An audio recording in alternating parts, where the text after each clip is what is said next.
Hey, thanks. Hey, Boone. Hey, Ginger Cat. You look forward to these streams now. I appreciate that. Hey, everybody. How are you doing today? I will be honest with you. I am a little out of it today. Antifa, how are you doing? Hey, Craig. What's up, man? Did you hear about the Grand Theft Auto 6 leaks? I heard that they got leaked before the Netflix premiere, which was going to happen. They always get leaked. No, but what's in the leaks? I know the full map got leaked. Buy celery? U.S. servicemen are being offered 4 days off for GTA in exchange for a 2-year extension. Oh my god. Just 4 days, though? Give me 2 weeks, man. 2 weeks.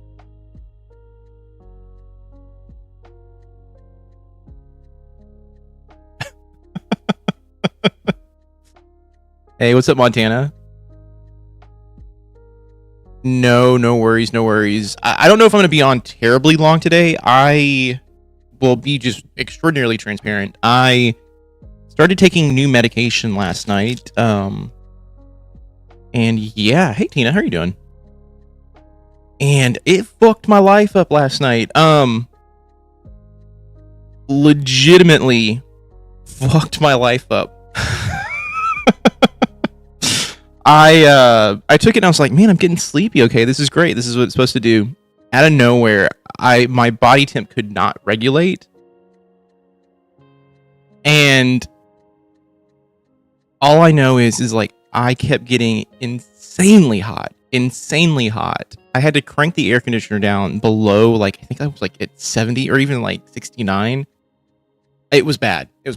So I just kept waking up over and over and over again. I feel okay right now, but I know I could just tell I'm fatigued feeling, so. Wait, hold on. The leak has gameplay and the entire time has some dumb shit meme coin ticker on it. What the fuck? Hey, what's up, Elena? How are you doing? Oh yeah, dude. It look, I met with someone, I met with my new doctor for, okay, medication management. Hold on.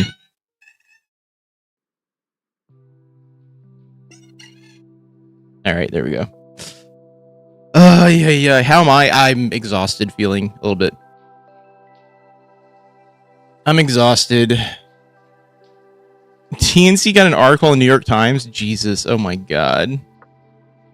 I'm exhausted though.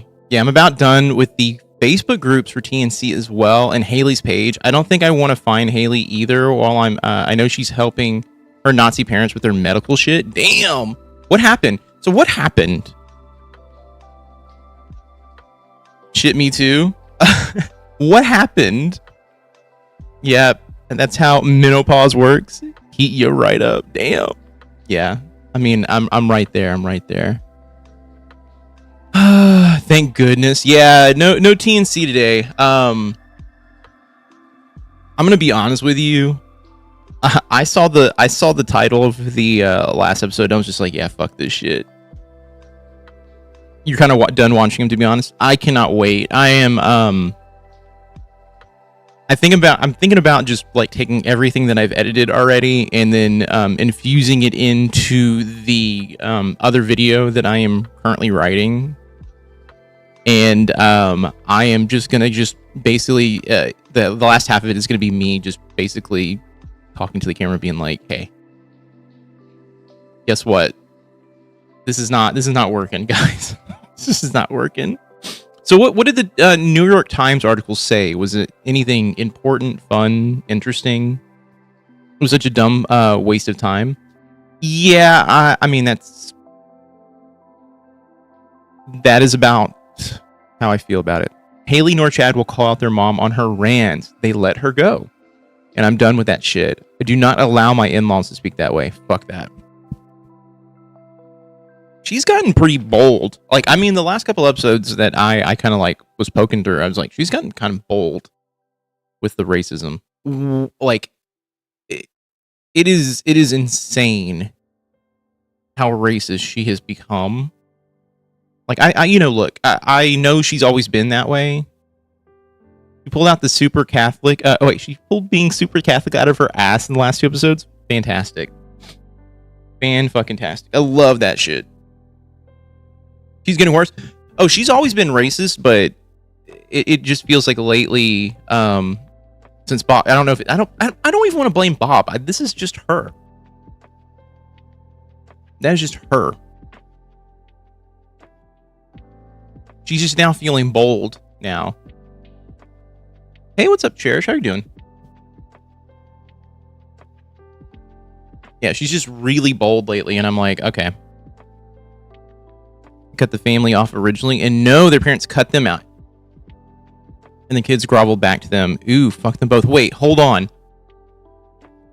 I kind of understood that there was a, like, ooh, you guys like Obama / whatever.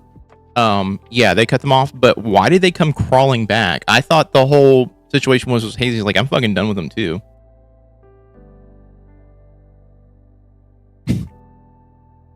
Wait, she says Bob may be coming back and she's feeling emboldened. I might break my rule and watch that episode just to see how bad it is. You know what? No. Fuck it. I'm not going to give it to him. I'm not going to give it to him. Xenophobia is a hell of a drug. Yeah, it totally is. But yeah. For the podcast grift, yeah. I mean,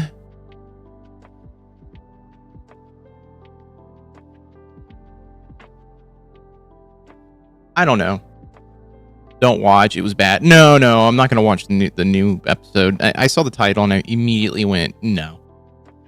Hey, what's up, Titan? How are you doing? We all need to keep our sanity intact. We will. We're going to do that. Hey, there's some good news this week. We had a few people. I think we had the Senate seat won in Florida by the DSA candidate, which was great. I believe it was the Senate seat. Like I said, I'm running on like 10% mental brain power right now. I'm no longer a Haley fan. There's something too commercial about her. I don't want her business to do poorly, but she's really profiting off of horrible parents. My issue with Haley has been how giddy she was to get her car keyed, and even the death threats seem to embolden her in some weird sort of like way, which I don't get. I don't get it. Hey, Holiday, have fun, and I'll be around. All right.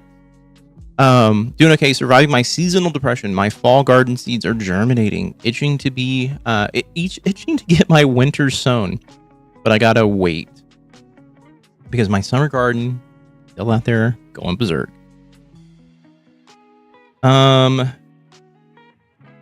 Tina, I'm having the same thoughts. I'm campaign manager and my candidate is on board with the Montana plan, is going to run on it. Hell yeah. Fuck yeah. I'm waiting for a video about how Haley used her Nazi parents for a grift. It's going to blow up in her face. Yeah, ML's backsliding crazy. It was the worst episode though. I quite like the way Chad pressed her. Oh. I'm still concerned for Haley's safety, especially as they get more recognition.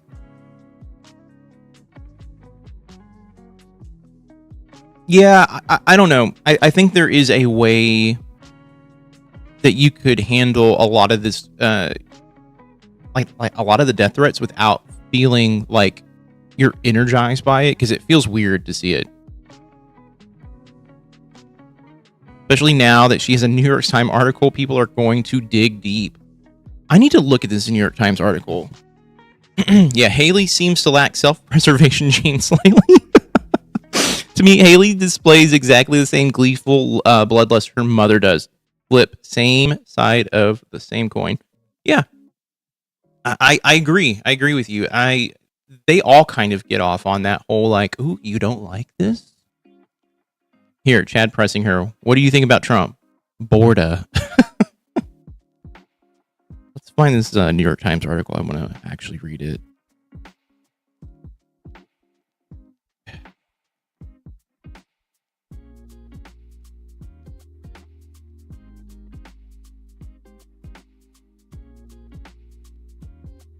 All right, here we go. I found it. Yeah, there's something hollow about Haley chastising the oligarchs doing things for money whilst profiting and growing her business for the money.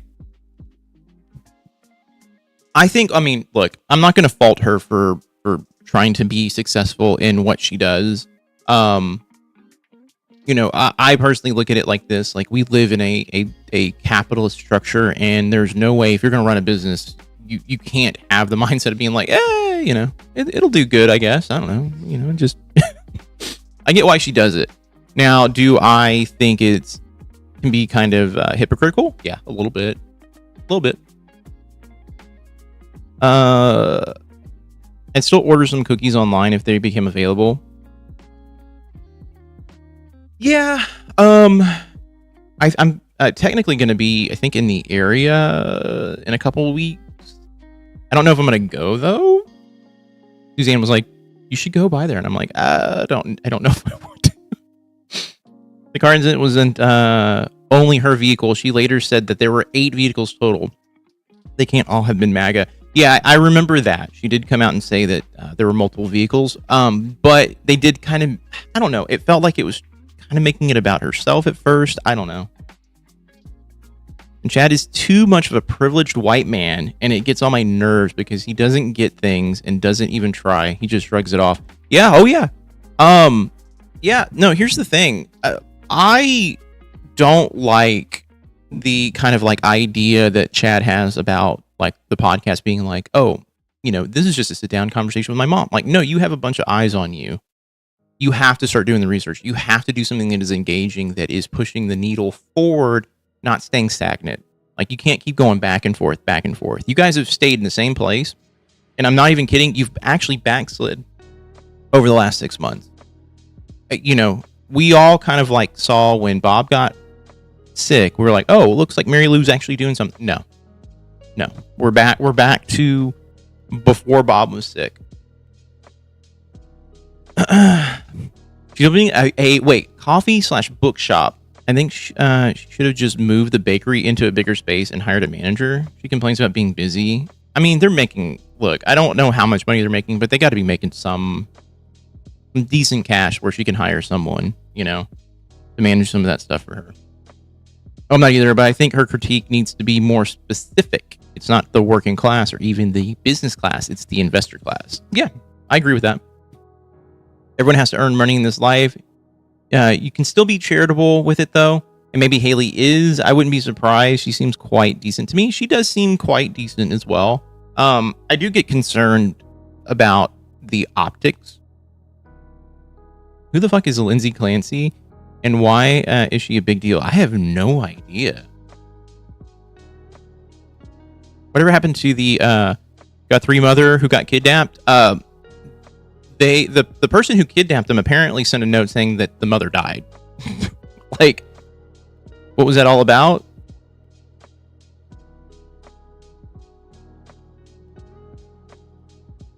We don't need to discuss Clancy here. That'll become a shitstorm quickly. Definitely needs to educate himself on the topics off screen so he looks like he knows something that's not dudesy. Yeah.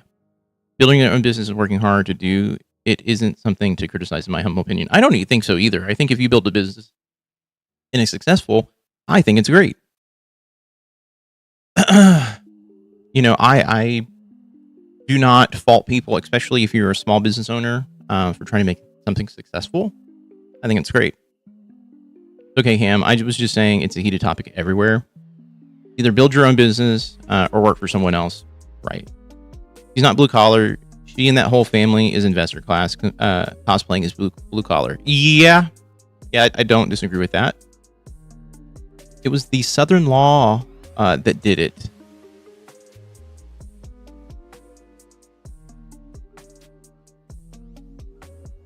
Wait, hold on. What? Wait, what? Son-in-law. Okay. The son-in-law. Okay, that did it. Wait, it was the son-in-law that did it? Wait, what?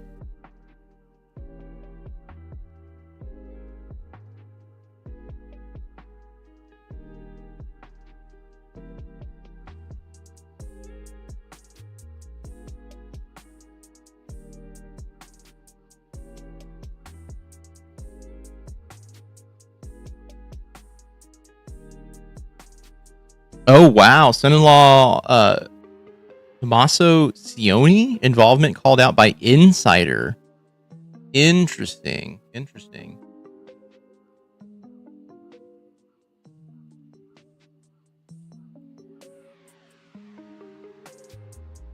Okay, well, it says he was cleared.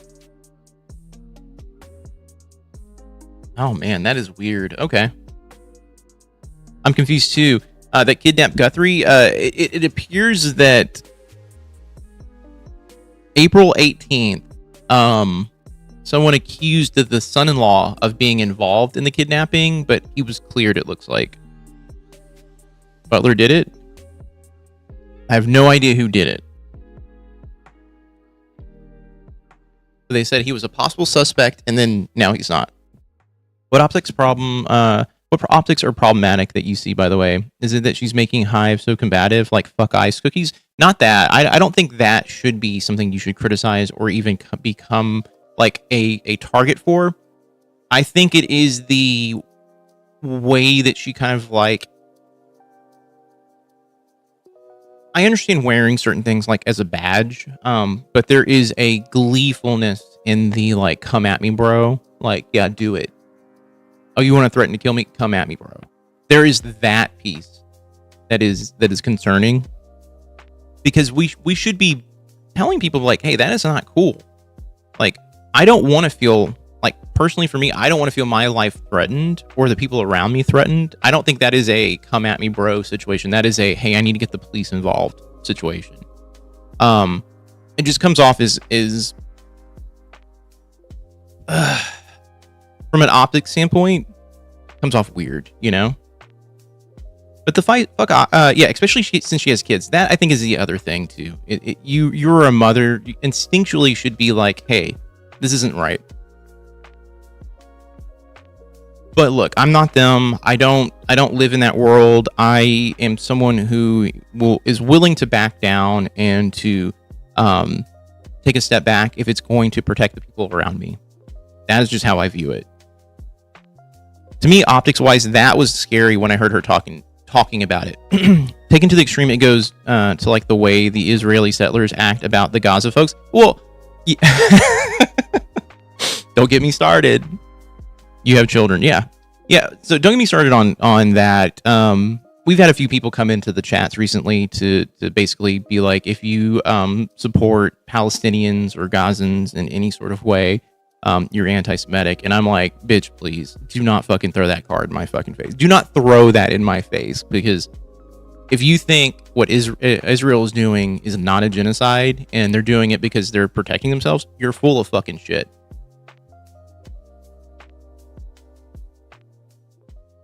That doesn't bother me about her, though. I get why she does that as a woman. I don't like that she has those views, but still deals with her Nazi parents. Like, oh yeah, no, that is also just the weird, contradictory sort of thing too. Her parents should be denouncing it. If they're not doing it, that should be an immediate cutoff. At least for me, that's how I would feel. I think to some degree, come get me, bro. Tactically includes my employees, my family, my neighboring business, and customers. It is all that. It is putting a target on you, and I get why some people do it.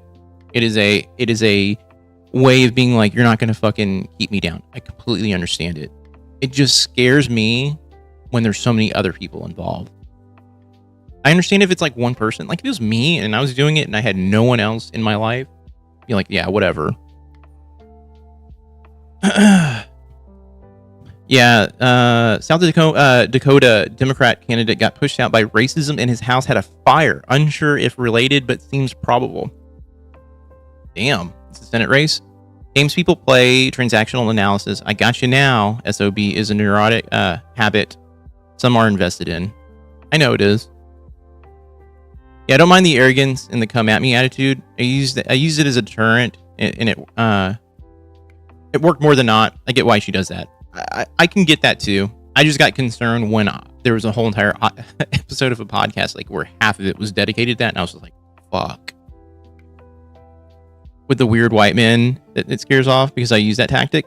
The problem is like Ginger, like, and I'm not trying to tell you like how to feel about anything. there is more than just white men involved in this. There's white women involved in this. And it is just not coming from, I mean, it is, I guess, patriarchal in a sense, but I think there is a group, just an entire group of people who are like, oh, you wanted to pull that? You want to play that card with us? The way I look at the far right is legitimately that they are weak, pathetic individuals, and when provoked, because they're such snowflakes, they will do shit, men and the women on that side. Man, I just remember her saying that she doesn't have health insurance for her employees. I hope that she has that rectified. She's rectified that. I hope so too. I didn't realize she said that. That's crazy. I'd be nervous about working in that plaza, to be honest. Me too. Not as bad as Dean Withers racking around in the chamber on live stream the other day. Wait, I heard some allegations came out and he had to basically dispel them. And grape allegations. The Ecuadorian intelligence dude, his wife, and 5 other people dying in the helicopter crash in Africa. To me, it could be an accident, but it could also be an accident. I doubt she has. Yeah. I doubt she has too. I don't think she's got that. I don't think she's got that rectified. Also, insurance for other people is insanely expensive on a business level. It is crazy. But that also then brings up the conspiracy theory of why does she, does she want, universal healthcare just so she doesn't pay for insurance? I can go down that rabbit hole. I don't think that's the case. I think she truly does want universal healthcare. Did you see that Dr. G video talking about Trump wearing diapers? I have not watched anything about Trump. I think in a week. Sorry, me throwing out non-sequitur topics mid-2 other topics? No, you're fine. I'm so confused now. Don't worry. We're good. Dean Withers did what? He got accused of grape. Grape. Just take the G off the front. Food service for years. Beware owners like Haley. You think you're working for cool people, but they are usually the worst snob Nazis. Oh, you can work for. I read that and I went, wait. What are Nazis? Chad is a privileged middle class white guy, but how should he be behaving differently? I don't know. I in my personal opinion, with the show, he's got a lot of responsibility on his shoulders, especially with the content. In my personal opinion, he should be a bit more deliberate with his research.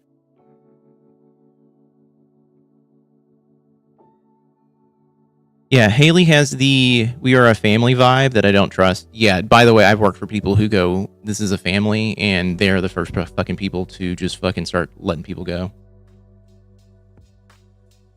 If you saw the Louis Theroux's Settlers documentary, it's really good. I haven't seen it. I will check it out though. Yeah, they say "we are a fam." Run. Yeah. Have you seen some of the responses to the reviews for High Bakery on Google Maps? Maybe onto something. Oh, take a look at those.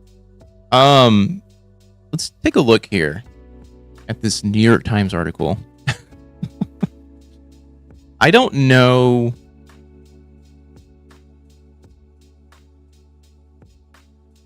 The parents are MAGA. The kids are liberal. Can YouTube help? I think everyone knows my response to that one. Every Sunday, the Colchin Pope family, I call her Pop, Pope family, gathers on a Zoom call and yells at one another. From California and Texas, the adult siblings Chad Colchin and Haley Pope try to convince their parents, Mary Lou and Bob Colchin, that President Trump is evil. And from their living room in Oklahoma, their parents reject every argument. Concise, to the point. All right.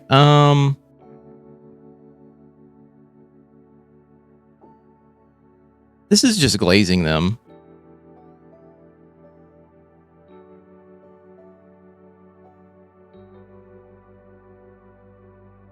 I'm just reading. I'm just kind of skimming it. By the way, this is an episode that needs to be deconstructed so fucking much. This chat heals me a bit, y'all. Y'all make me realize there are sane people in this country. That's what we're here for. You think mom and pop independence would be better, but often no, it's rich kids, Trustafarians, Trustafarians. I was playing blue collar punk like Kid Rock. Yeah. It's a bunch of nonsense. I'm just skimming it. You know, I'm skimming it and I'm just like, I'm not seeing anything that is actively looking at this in a critical way.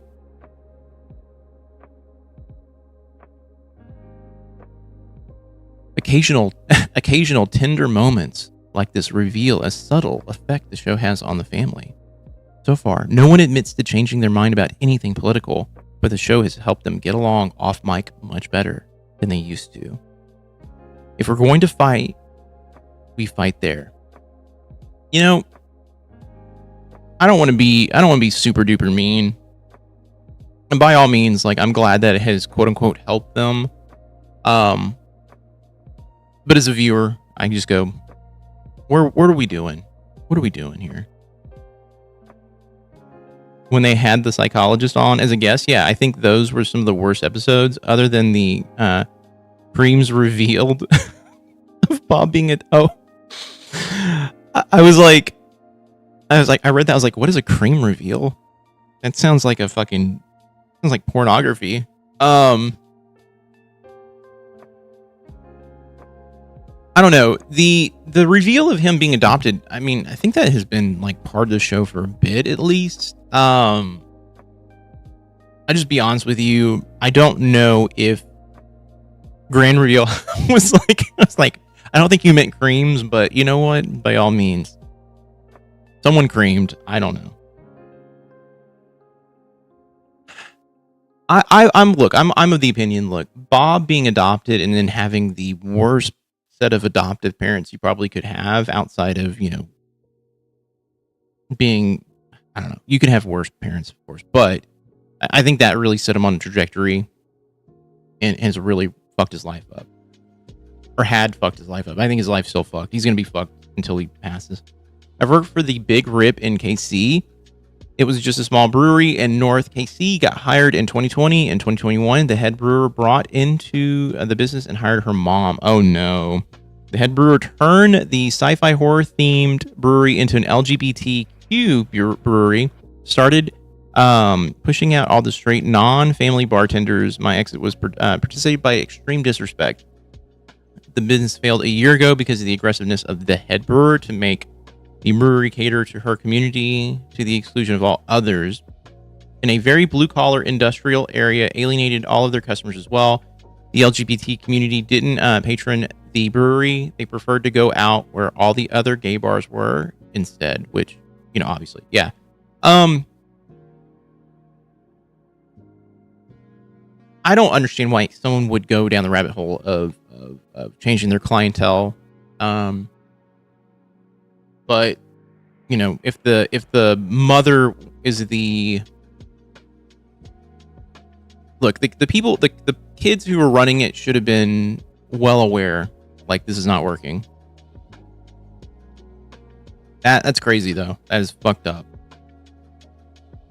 I found them Jan of this year. It took me till June to start wanting to watch, and I hate watched for a while. Then by July, I was over it. I just feel like we're all being scammed. I am there with you. The fact that we got to a point where we're like, okay, she's actually changing, and then it has just been a consistent backslide, has just kind of proved to me that we're just in the state of,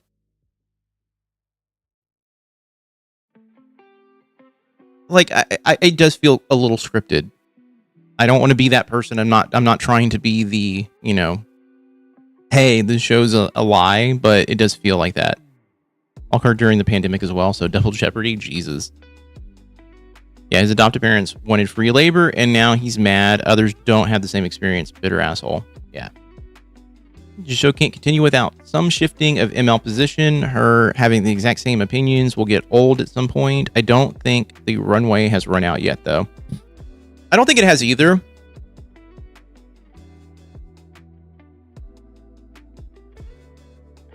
Dolphin headlock. Thinking maggots are capable of having change is the first mistake. Look, you know, and I get why people feel that way. I do think that people have the ability to change, no matter where they fall out on the political spectrum.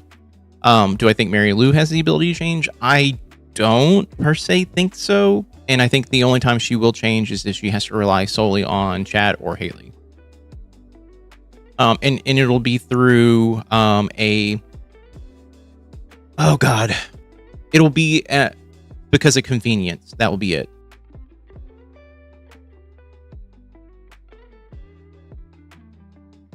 I don't trust Chad not to mastermind the show.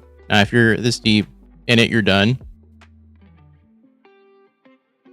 I mean, I think if you're still glazing Trump and saying everything he's doing is great, yeah, there's no hope for you.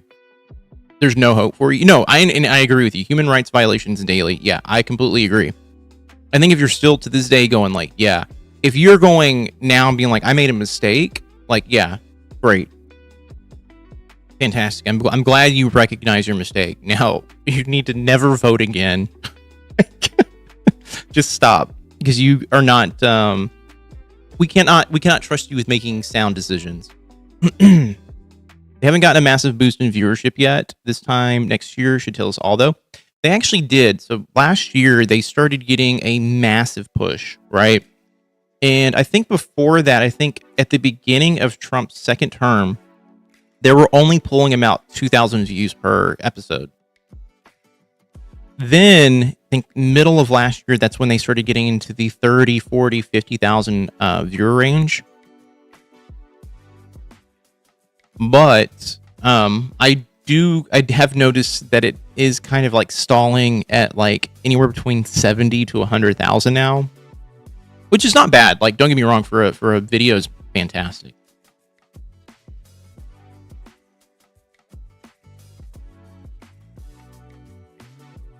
She still wouldn't change then. I guarantee you she has to live with either of them. She will make them miserable as fuck. Opinion changes as long as new experiences and new information are not rejected. ML rejects new information and has almost no quality life experience. Yeah, I mean, she's been with Bob her entire life, has not traveled outside of the country at all, has a very extraordinary xenophobic view on everything under the sun. And yeah, she thinks, you know, even though she says abolish ICE, she is for what, you know, ICE is about, which is getting rid of, you know, non-U.S. citizens. My stepbrother won't even admit he voted for Trump in 2016. That's how far he pivoted away from Trump. He also has a Muslim brother-in-law now and found out that they're normal fucking people. I read that wrong at first and I was like, what? Huh? Yeah, no, that makes sense though. I think with life experience and knowing other people, it does pull you out of this rut or realm of being like, I'm xenophobic, I'm scared of other people, you know?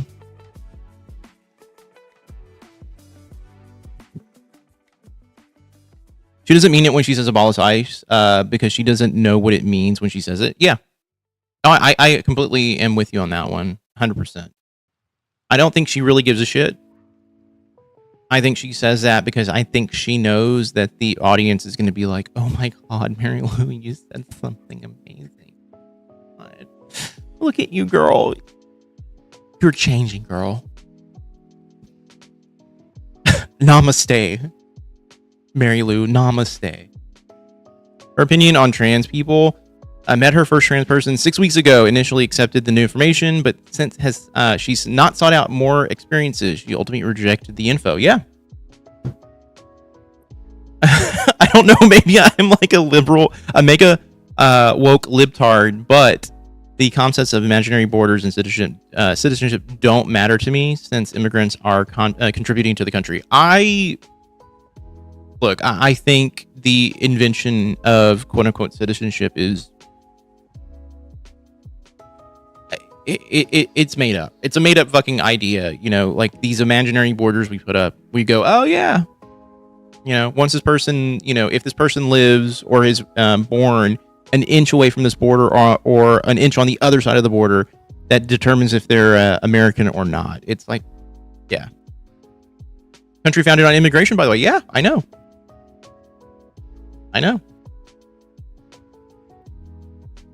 When you talk to a cult person, you aren't talking to the person, you're talking to the cult that owns them. Correct. And this is why I have been screaming for the last, I don't know, a couple of months. They need to get someone on the show that can actually talk to Mary Lou that is a specialist on cults. That is the only way they're going to push the needle forward. And if she does not make any changes after that, then it is what it is. She's dead set on being in that fucking cult. I think ML knows what the audience are hooked on. They want her to be the MAGA mom. And pushing back again against what Chad says, Chad may give her that prompt. Maybe. Calling it immigration is whitewashing it. Hey, buddies, just dropping by to remind you to say your prayers and keep those thetan levels in check. Xenoblast. Fuck yeah. All right. We're all joining Scientology. Hell yeah. Let's go. They need to get a nurse or doctor on to explain the late-term abortion to her. They need to do a lot of things. I'm just going to be honest with you. There's so many factually incorrect things that Mary Lou says on the reg that they don't correct her on. Limited bandwidth later. Hey, no problem, man. Usually depends on diverse social cultures. Okay, well, there are jurisdictional lines around different cultures. It's especially relevant in Europe, since you've got so many cultures in Europe. The USA has a mono-consumer culture, but socially depends on diverse cultures, social cultures. I mean, it does. Chelsea's ex against Trump, but he's still their president. Makes sense to me every time she says, I don't like that. I yell until 5 minutes from now. Yeah. Here's the deal.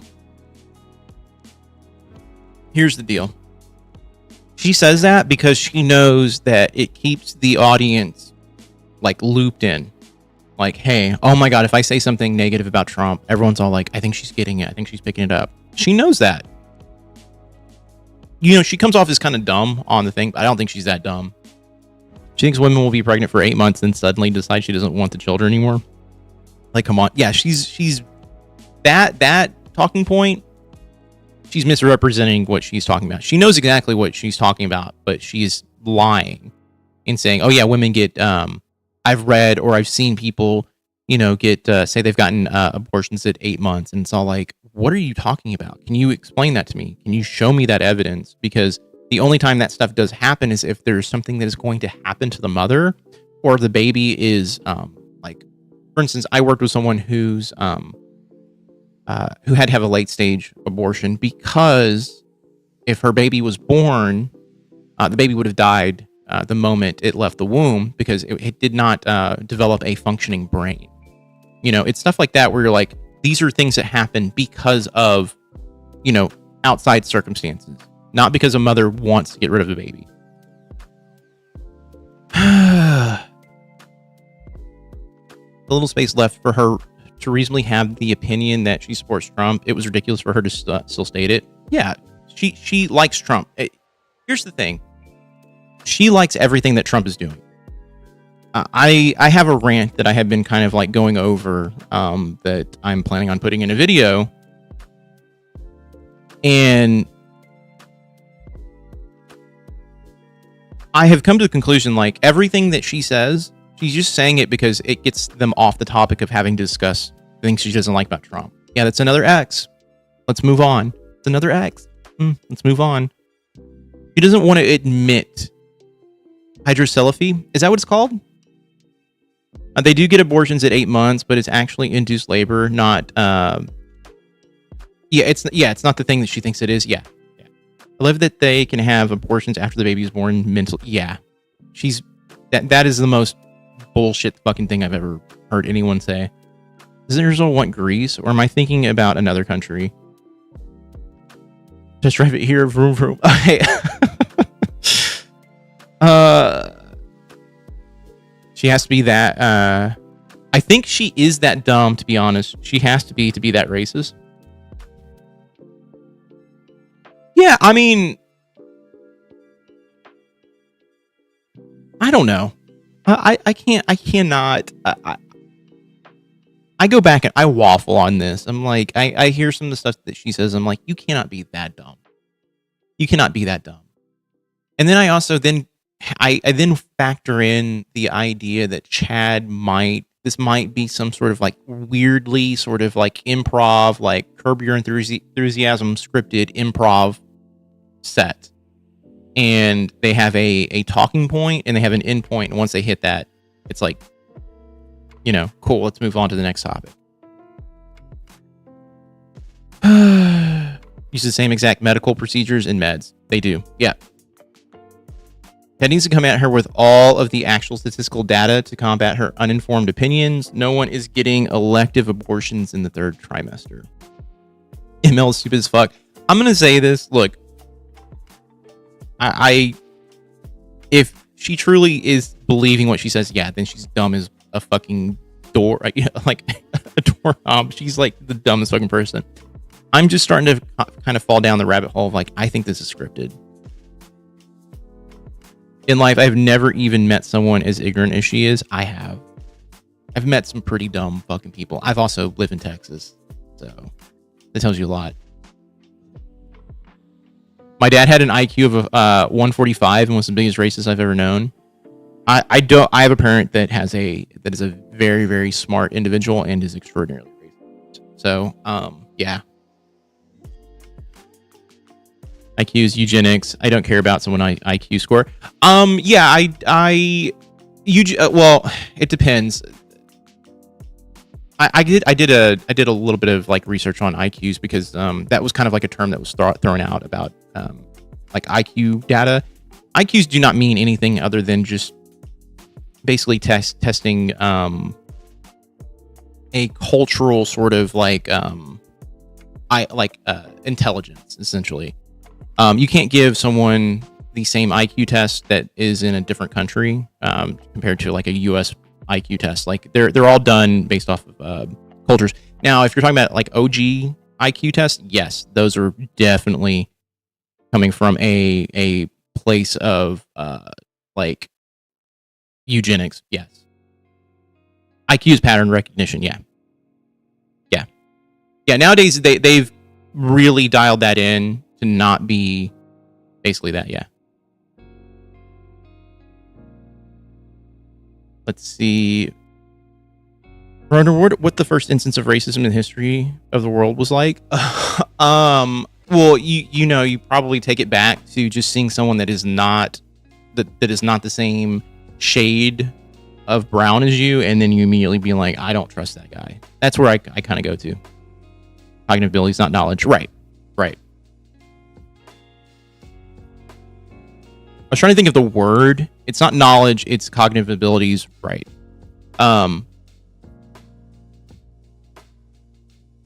Worst kind of racist? Thinking DEI is racist against white people.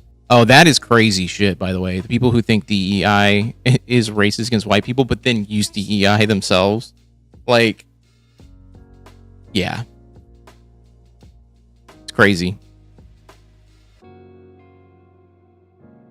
Oh my god, I feel like I've been talking for like 1,000 miles an hour. Racism was probably advantageous in some sort of tribal cultures. Otherwise, how else would it still be around? I don't know. One time, me and a friend were on shrooms and we were debating if racism itself is evil or just the actions done as a result of racism. I mean, I'm going to say racism is bad. I think in and of itself is bad. And I think the actions done by racism is bad too. I think it's all bad on every piece of the puzzle there. I can't find any sort of positive take on racism. I'm pretty sure someone's gonna be like, well, what about this? And I'm gonna be like, I guess we invented racism and we made the USA or around that time. I think Oh my God, now I feel like I need to just let's find a video on the history of racism, because I watched a video about uh what is it?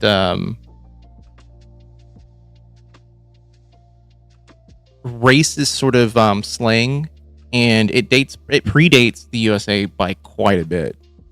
Most of Europe's wars were over religion and territory, not skin color.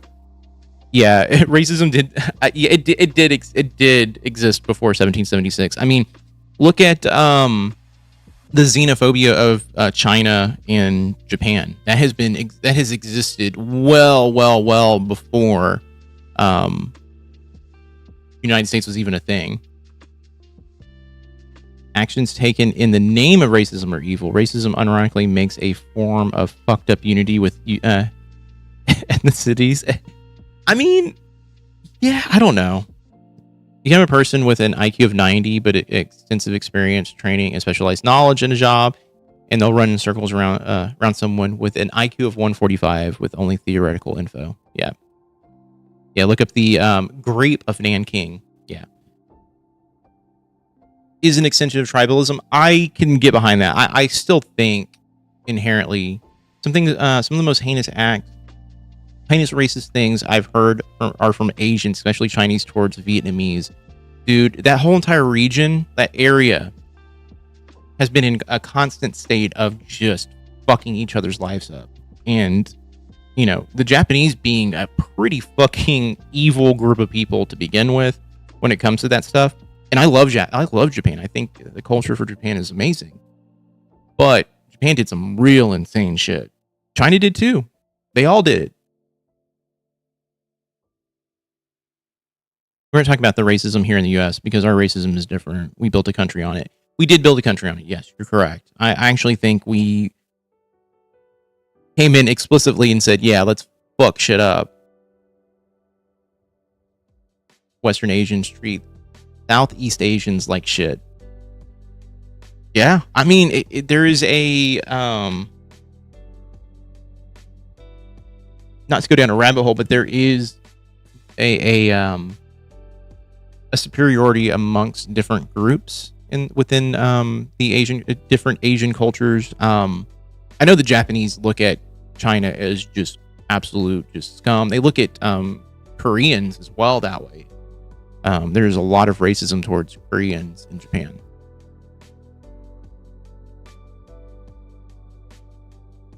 Damn, USA racism is different. Where else can you make black and white jokes the way the USA does?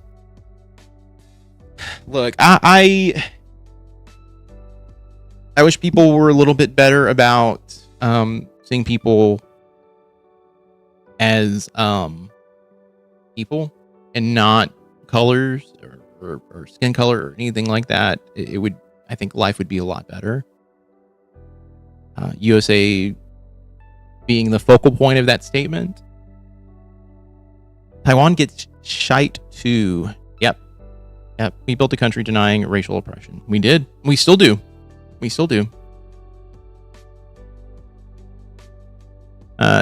Yes, and the fact that we paid the slaveholders after they lost the war and not the slaves, and we've never righted any of those wrongs, never even tried. Like, we have to heal from that shit. We do. I think reparations are a need. And I know there's people out there being like, well, they're so far removed from that. I'm like, they're still dealing with this shit to this day. I don't care. Like, it's still, reparations are racist. I mean, technically, if you're going to get down to the thing of being like, hey, it's applying it to a particular race, but that group of people, though, I mean, still dealing with the aftermath of that shit. Where Nat Turner rebellion happened, and they taught it as a sob story about the start. Oh, okay, yeah. Okay, yeah. Okay, I see what you're saying here. Nat Turner rebellion happened, and they taught it as a sob story about these. Oh my God, I just keep losing this one. Okay. Okay, about white slavers. There we go. Okay. Yeah. Yeah, I kept going from two different places here. People justified owning slaves by denying it was race-based oppression. Yeah. Black people are socioeconomically disadvantaged from the start intentionally. They are. Yeah.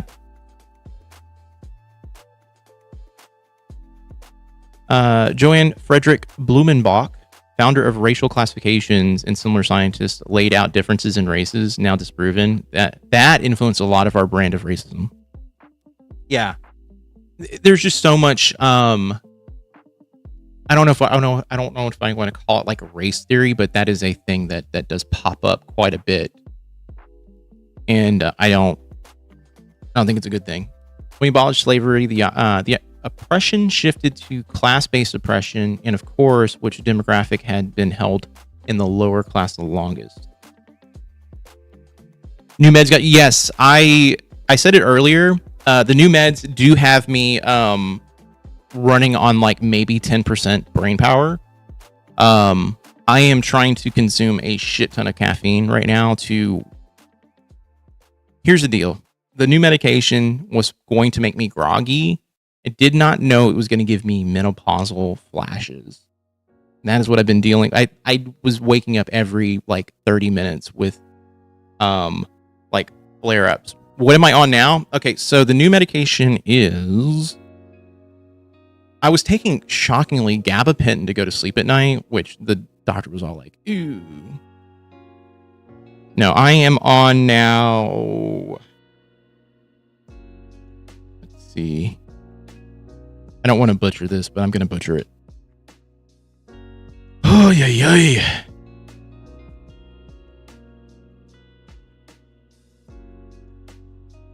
I'm going to type in my birth date here to pull up the name. I am on mirtazapine, 7.5 milligrams. GABA is terrible. It is not great.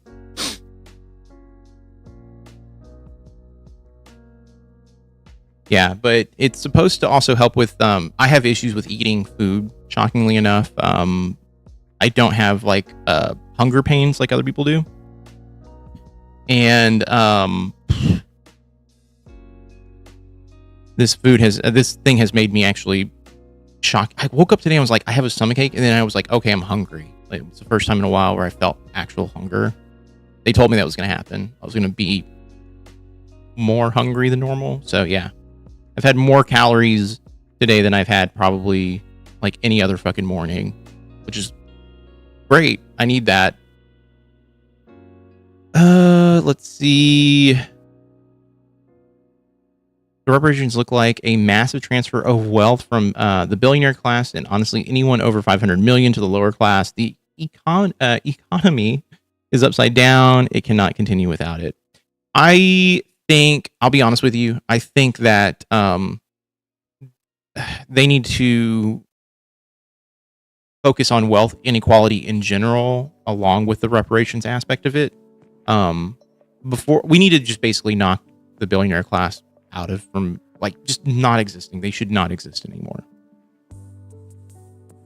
You should take salsa classes. Tell me more. Why? It just make me hungry. That's all I know. Funny thing about reparations is it would ultimately benefit white folks more because they already have the resources. Like when economy is good, rich folks benefit the most financially. You know what? You're right. So what is the answer? You know, what is the answer? Restructure the tax code, socialize utilities and other public resources. Yeah, I mean, look, I'm going to say it. I'm going to say it. I just don't think there should be a billionaire class at all. I don't think there should be anyone who has more than $1 billion, period. Will that ever happen? Not in my lifetime. No. It's fun. You'll learn a skill, get better at it, discover a side that you didn't know. You know, you're right. You're right. You're right. I should totally, I'm going to sign up for it right now.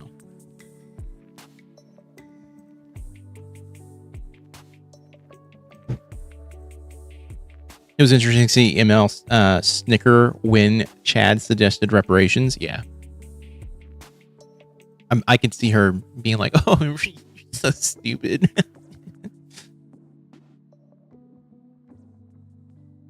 We could turn their big ass mansions into homes or vacation spots for all of us to go to. Yeah, for free. That's what we should do. It should just be it should be free. Free vacations for everybody. Unless you have more than $1 million, then go fuck yourself.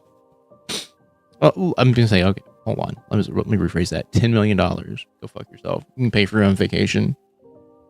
Fuck, marry, kill. I can get behind. Fuck capitalism, marry communism, kill bigotry is the answer. 100%.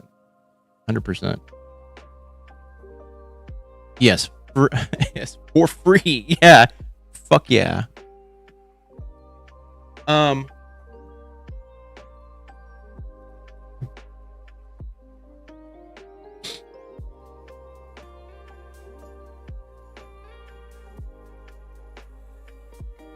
Let's see.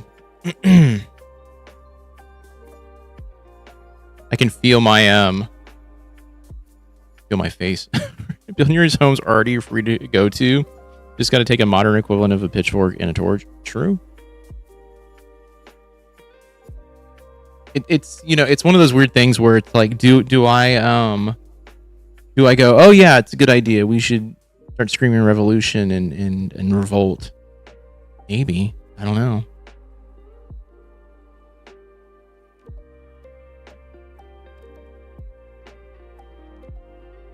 Trying to see if there is any new information floating around today. Any news? Okay, let's go, Cherish. I'll meet you halfway. Any news today? Oh, this is interesting. Let's take a look at this. The FBI has raided former Democratic Congressman Eric Swalwell's home and also seized his electronic devices. A person familiar with the matter says it's part of an ongoing investigation connected to sexual misconduct allegations. We don't know exactly what they are looking for, the FBI, but we do know it was involving an investigation into the allegations of sexual assault against the former congressman. You'll remember that a former staffer alleged to CNN and the San Francisco Chronicle that Swalwell sexually assaulted her multiple times when she was too intoxicated to consent. Also, 2 other women had alleged that he sent them unsolicited photos and videos. This guy's a fucking creep, man. FBI out there hunting witches. I mean, he's a creep. They should also probably look, internally too towards their president, all them witches. Just run as a Republican now. I mean, I was going to say, I was like, he's no different than Republicans at this point. He might actually do it. He denies all of those allegations, but this takes it another level, right? This is an FBI investigation, a Department of Justice investigation looking into what exactly happened around the sexual assault allegations with former Congressman Eric Swalwell. The FBI has... That's fascinating, though, that he is persona non grata now, which is great. The way the Republicans are dragging him like their president hasn't done worse, and fuck this guy. But like they have the room to talk. No, they have zero room. Republicans seem to want to give rapist a redemption arc. As long as they're Republicans. If they're not, then they're the scum of the earth, and like they meant to do it. When a Republican does it, they're like, oh, that happened in the past. Why are you bringing up the past? Okay, yeah, I know that happened like 3 years ago, but why are you bringing it up? It's like, dude, get the fuck out of here. Trump could literally do something as terrible as this a week ago, and evidence could come out, and then people be like, that happened in the past, though. It happened. It happened back then. Why are we worrying about this right now? Why are you on this? And then this guy, Eric Swalwell, they're like, Swalwell. They're like, this guy's a fucking piece of shit. He needs to go to prison. And it's like, okay, are you going to apply the same logic to your people? No, of course not. Of course they're not. Hell yeah, the GOP has no credibility on Swalwell criticism. No, they don't. He had his reason.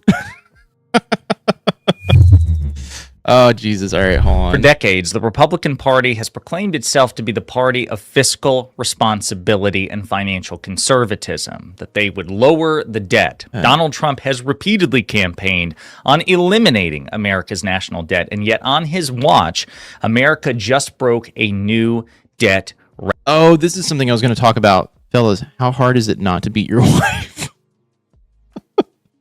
I mean, she's really, really, really pushing it, though, man. It's so hard. There's no logic, only Zool. Seeing everyone in Congress wearing Trump's two big black leather shoes cracks me up. Wait, what are we talking about? Oh, this is something I did want to bring up. This is something that's been on my mind for a bit. I've been talking about it on and off, but I'm Zool. I am the gatekeeper. Ghostbusters is one of my favorite movies from my childhood. So I love a good Zool reference here. I was gonna say the economy is about to fucking just absolutely fucking crater.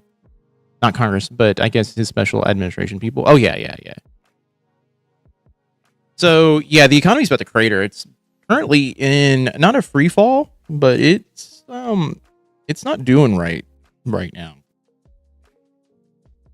Like, I mean, it actually is kind of almost in a free fall. They've murdered the Ghostbusters IP. They have, but you know, all you got to do is pretend there's no movie after the first one, and you're A-okay. Showing the receipts to MAGA is like pointing out things to a cat. The cat only sees the finger. Instantaneously, in every molecule in your body exploding at the speed of light. That's what happens if you cross the streams. Yeah, so the deal is, like, yeah, the Conservative Party is the party of these rules apply to you, not to me. And if you're going to try to apply the rules to me, then you can go fuck yourself. Yeah. It came out why Trump couldn't go to Don Jr.'s wedding. He couldn't go because they wouldn't let an adjudicated rapist. Damn. The Fall Out Boy song from the last one was a banger. God. Fall Out Boy still does music.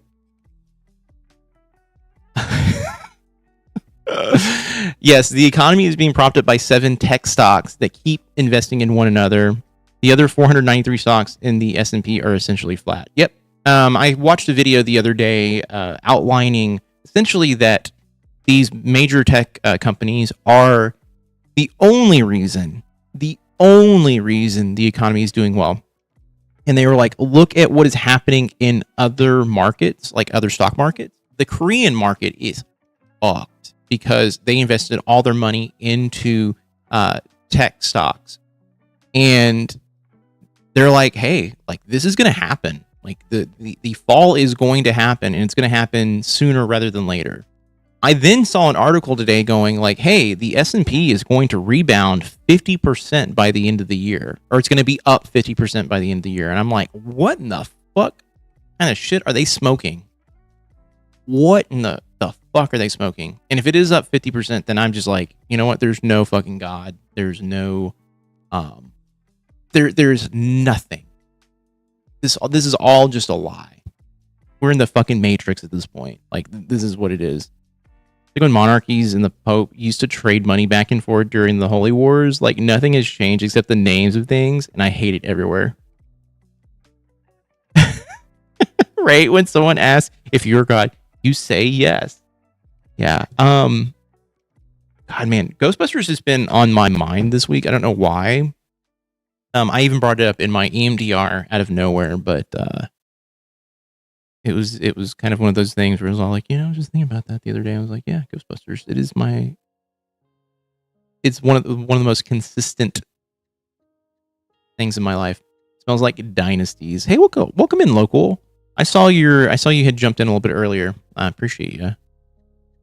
That's just to get people to put their money in the market so they can sell on a high, leaving everyone else holding back. Bingo. Bingo. Honestly, I don't see any reason for anyone to be investing at the moment. Sorry, Venkman. I'm terrified beyond the capacity for rational thought. Yeah, investing right now is a bad idea. Record. It is staggering. We are officially, as a nation, $40 trillion in debt. And Donald here, okay. Look, I like pondering politics. Don't get me wrong, but this is the stuff that I'm like, look, we know we're in this much debt. We've been underwater for a very, very, very long time. Just telling me the number doesn't really mean anything because this number is meaningless at this point.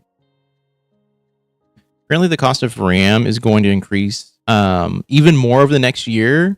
It costs 500% from what it cost previously. Yeah, so the deal is the reason why it costs so much is because of A, the data centers going in, and B, the computer companies are basically, they can make their own price up. There actually is a class action lawsuit against them for those prices at the moment. And they're going to tank that. They're going to tank that class action lawsuit because they're making so much money. It doesn't fucking matter. They're like, yeah, we're going to keep doing it.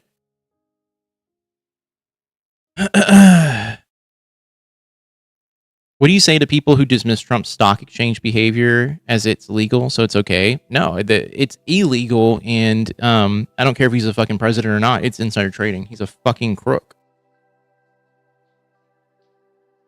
Why worry? Each one of us is carrying an unlicensed nuclear accelerator on his bag. To whom we are in debt anyway. We're in debt to everyone across, I think we're in debt to everyone. Canada, China, everybody. America's insolvent? Mm-hmm. But if I'm right and we can stop this thing, Lenny, you will have saved the lives of a million of registered voters. Didn't Bank of America issue a warning about the housing market reliance on HELOCs? I don't know. They might have, but if I was a betting man and I had enough money, I'd probably be betting I'd probably bet against the market like last week. I just got here. I see you're covering Pondering Politics video. I watched them. That sometimes did a jobs report or something come up. No, I saw that he had a breaking news thing, and I typically click on his breaking news. Here's the thing about Pondering Politics that I like. He'll at least put the article title up at the beginning of the video, so I know if it's going to be bullshit, I know I can just read the title and then move on with my life. The others do not do that. They drag out shit for as long as fucking possible until the halfway point or the 3/4 marker on the video where they're like, okay, here's the headline. And you're like, great, you wax poetically for 20 minutes and now I get to know what the actual news is. Okay, cool. The jobs report is just another lie that gets changed to be terrible months later to obfuscate the reality. I mean, we know that that's the truth because Trump has been doing that since last year, the September of last year. He wants full control over the numbers that are being represented because he knows that if the true numbers get out, then this all falls apart. It just does. It just falls apart. I don't know how you don't notice that there's a problem right now, but apparently there's dumbasses out there who are like, oh, the numbers look good, or the numbers are kind of okay. Like, okay. Donald Trump himself is responsible from anywhere. All right. What? Oh, that he's doing everything they accuse Obama of doing? Oh, yeah. Trust me. Look, I have a rant, all right? I have a fucking rant that I am planning to add to this video that I'm editing. It's going to be I think I'm going to make this next video kind of like the preamble to the final sort of sign off that I give to the necessary conversation. But the hypocrisy is real with anyone who is justifying Trump's behavior right now. Mary Lou has been saying for years that the Democratic Party is the reason why we're in the state that we're currently in. They were accusing Kamala. She actually got into office as being the one who was going to start a war with Iran. Trump even said, like, no, I'm not going to start one. I have no desire to do that. What does he do? He does that. He does that. And so you've got idiots like her, like Mary Lou, who tout these ideas, being like, oh yeah, Trump is telling me the truth, and then Trump goes and just basically does the exact opposite of what he was going to say, and then she backtracks, right? This is basically what is happening right now in the real world. There is a group of people out there who are like, deny reality. Just do it. Just deny reality. And that is what we're dealing with. Nothing is going to change until you get rid of those type of people from taking office, representing people. Just those people need to go, because they don't represent anyone. They represent themselves. And the people who fucking cradle their nuts and, blow those guys also are fucking sycophants and deserve no attention and do not deserve representation. They accused the Democrats of doing all of this when they weren't. Now they're happily supporting it out of revenge or a taste of your own medicine, which is completely bullshit. Complete bullshit. Emil is not wrong. Obama let everyone responsible for '08 off the hook, telling the elites there's no consequences anymore. They acted accordingly. I was around when that was all going down, and I was pissed because I felt like they should have just been let to just fucking like flounder, right? All those banks getting bailed out was bullshit. It was bullshit. That's how it all worked. All this all works. Yeah, but I also think that who had control of the House and Senate in '08? I also think that was also being pushed by the Republicans as well. MAGA, a lot are like that too. If they're calling you a jerk, they're being one, etc. MAGA have called me a misogynist. They'll even go that far. Now, if any MAGA person's gonna be like, I'm gonna call someone a misogynist, they're fucking silly. Those people are fucking misogynists.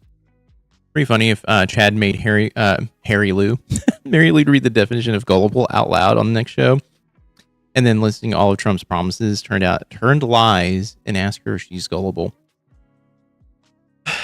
It wouldn't work. Harry Lube. All right, Mary Lou's new nickname is Harry Lube. All right.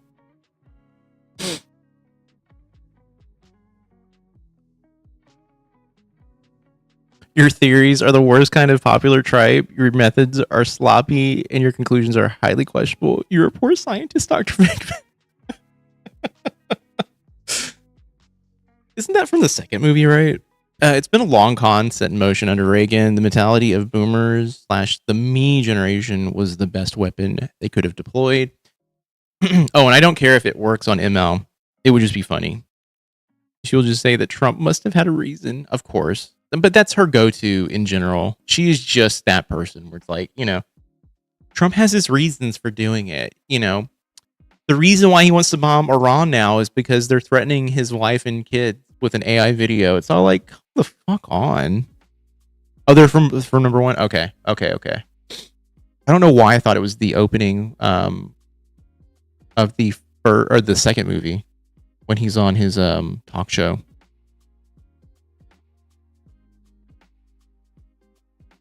All of his reasons self-serve. Yeah, 100%.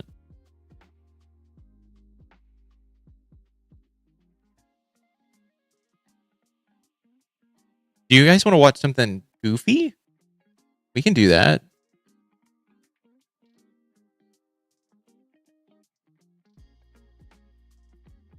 Why does MAGA care when Trump is not lying? Oh, you know what? Let's try it. I don't know why. Hello, we've missed you. I don't know why this Worse Every Day has been popping up in my feed. I've watched them a few other times in the past, but they're at least kind of funny. A video I recommend? What video is that? By the way, I am probably gonna get off a little bit earlier than normal. Normally do like 4 hours, but because I feel I feel off, I'm probably gonna be on for maybe 20, 30 minutes. I don't know. But I'm gonna do one tomorrow as well. It's just kind of like make up for today. In the second one, he reprimands the psychic about making the end of the world prediction too close to his book release because he's got to get like time for paperback sales to come out and stuff like that. Yeah. It's called George Washington. ... We kicked its ass. Okay. That's right. I haven't watched the second one in 20 years?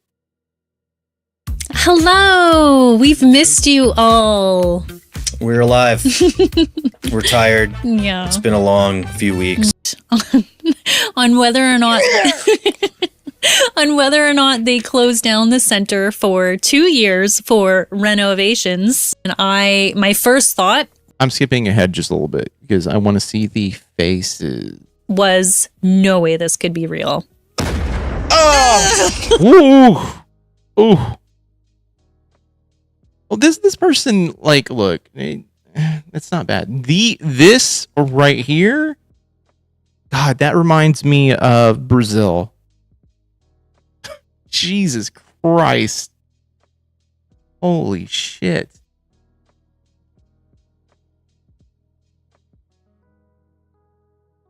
I'm taking these in.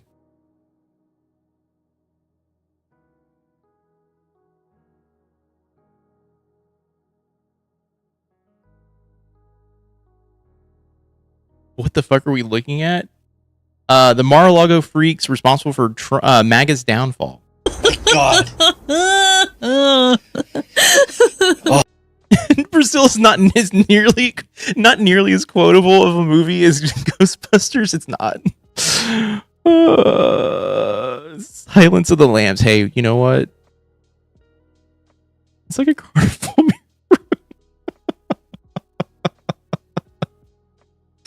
Scared of lizard people, so they make themselves look like lizard people. I mean, they're not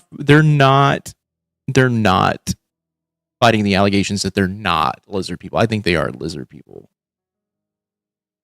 I think they are. Oh, the lady on the top left. Mm-hmm. Your eye goes right to her. Yes. And she knows it.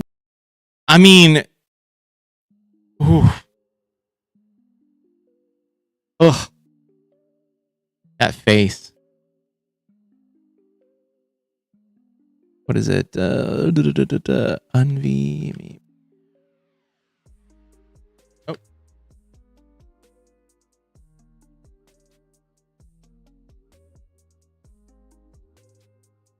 Six. Okay.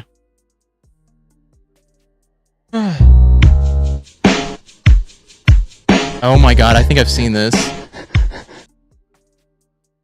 I don't know if this is going to get claimed or not.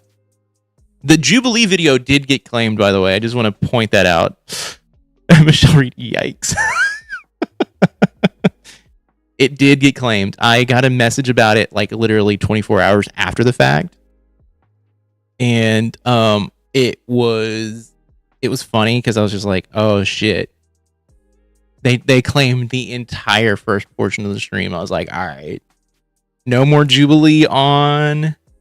Ooh, like Eric Stoltz in the mask. Be nice. Oh, man. You could have gone hard. You couldn't have gone hardcore and been like John Merrick. You could have done anything. All right. We could have had "I'm not an animal, I'm a human being" quotes in chat. We could have gone down that rabbit hole. Speaking of Eric Stoltz, I really want to watch the version of Back to the Future with Eric Brundlefly. Thank you, from The Fly. I really want to see the Back to the Future deleted scenes with Eric Stoltz. Oof.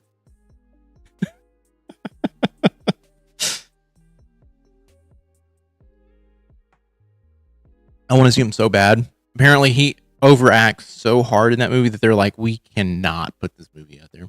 Their attacks on gender affirming care while looking like this. Come on. 100%. Washington, Washington, 6'8", weighs a fucking ton. Opponents beware, opponents beware. He's coming, he's coming, he's coming. Let me lay it on the line, he had 2 on the vine. I mean 2 sets of testicles, so divine. This glazing of Washington, it bothers me. Even though I've heard this before, Biff Tannen is based on Trump. I know.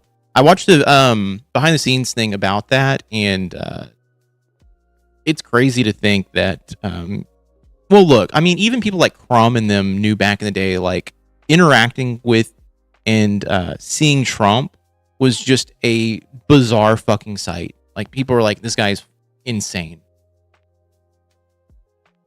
But it's so absurd. It is absurd. I don't hate it. I'm kidding.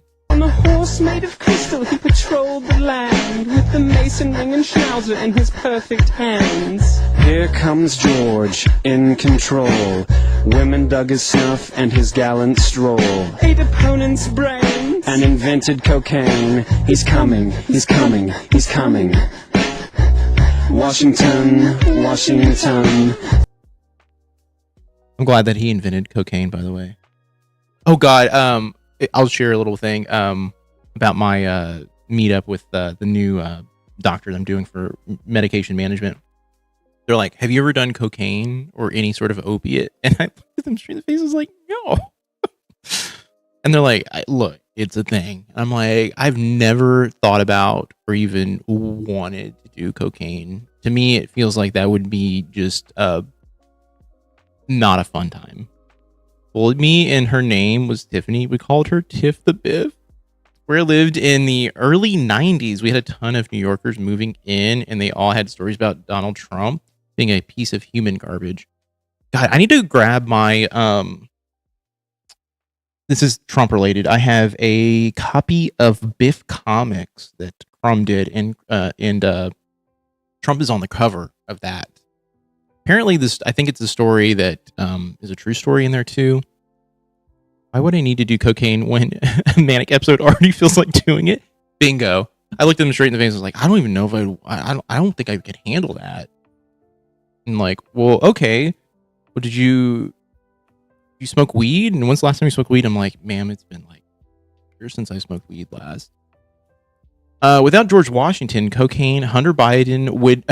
without George Washington's cocaine, Hunter Biden would never have become the internet sensation he is today. By the way, seems like a nice guy, don't get me wrong. Do not need to see Hunter Biden everywhere. Somebody's lean into diabolical, gothic, or grotesque aesthetics, not from a single clinical neurosis, but as a calculated psychological defense mechanism, transference of control. That's the reason. Hated cocaine, not my thing at all.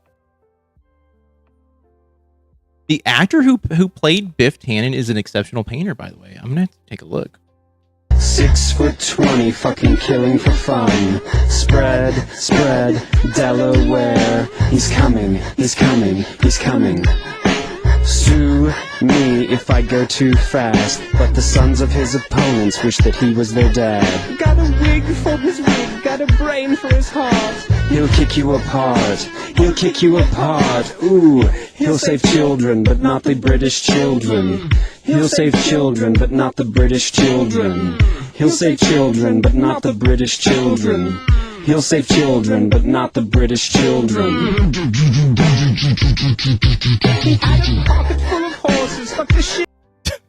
So Trump Mar-a-Lago look is an attempt to look supernatural? Hell yeah. Princess Guitar just made an appearance. I need to go back.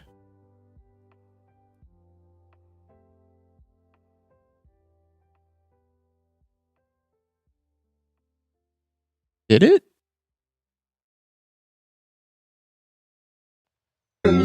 He'll save children, but not the British children. He had a pocket full of horses, fucked the shit out of bears, threw a knife into heaven. man could kill with a stare. Oh, after the deer? He made love like an eagle falling out of the sky. Killed his sensei in a duel, and he never said why. Washington, Washington, 12 stories high, made of radiation. The present beware, the future beware. He's coming, he's coming, he's coming. Did I mention his 4 nuts? Well, he also had 4 dicks. If you took off his boot, you'd see the dicks growing off his feet. I'm good with the dick feet thing.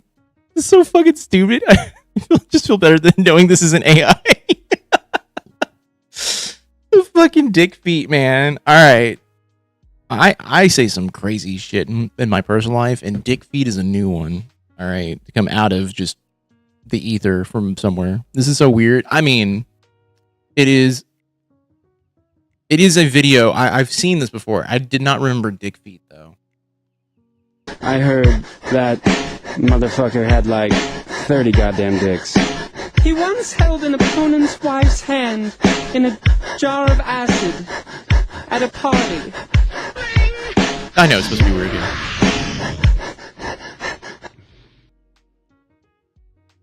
I like how that ends, you know? He said, fuck it. I'm gonna fucking hold this woman's hand in a jar of acid. Let's fucking go. I watched Pine Vinyl. He hides cartoon wieners in the backgrounds. Funny cartoon. Pine Vinyl. Pine. Oh, I've seen this guy before.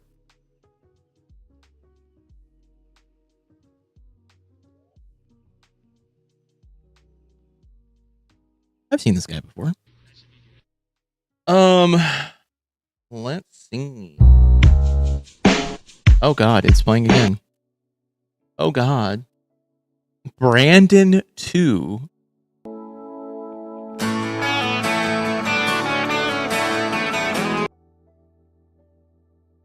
The glazing of Washington is everything MAGA wants to be, unironically. Yes. So,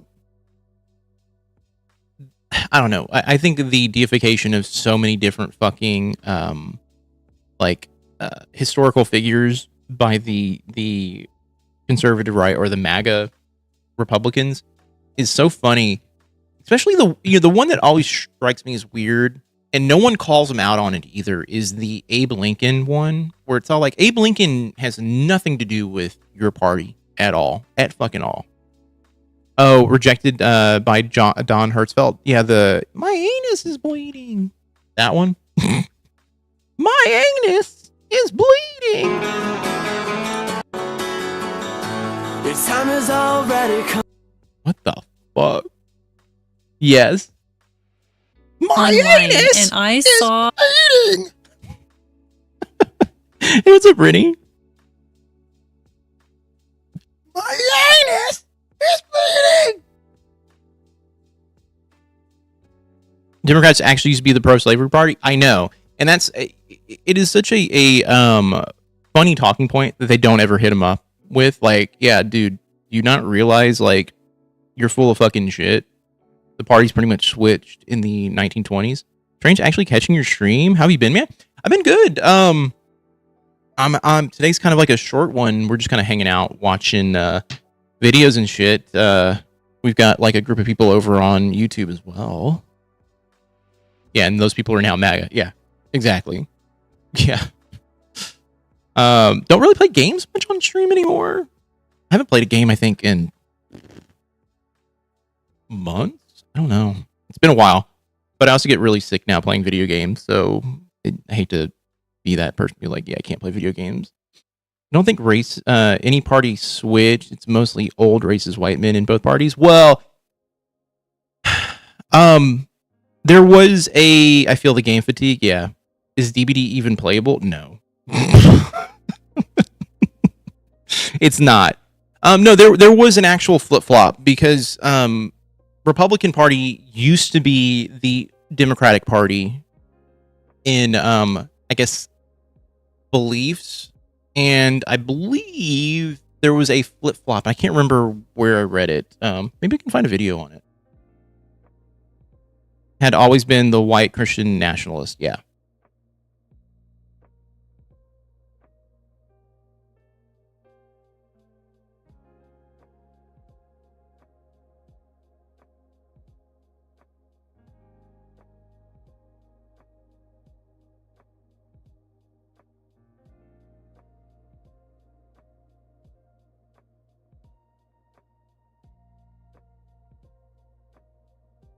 Okay.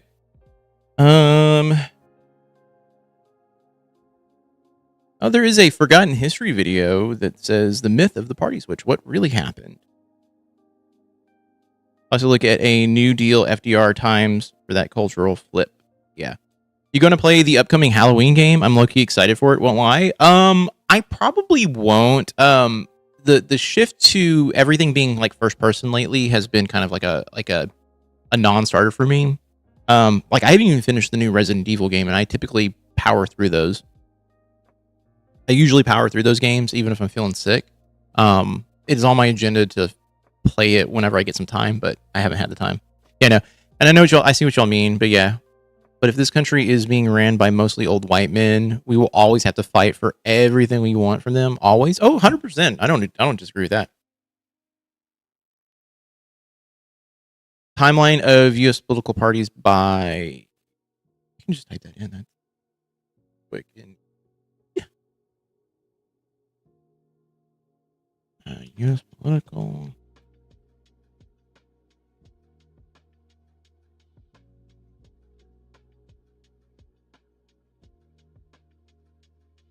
Hi, this is Matt Baker.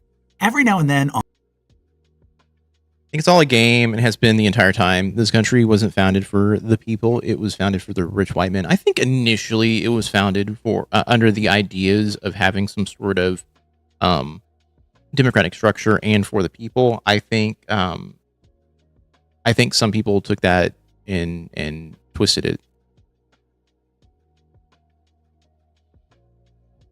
I think it didn't take very long for that to happen, but they did start twisting it.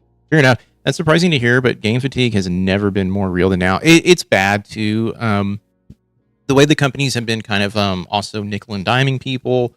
I'm like I can't do it anymore. DBD, for example, is one of those games where every time I even remotely think about playing it, I think about how much it's going to cost for me to catch up, and then on top of that, the changes they've made since the last time I played were just bad. It was just bad.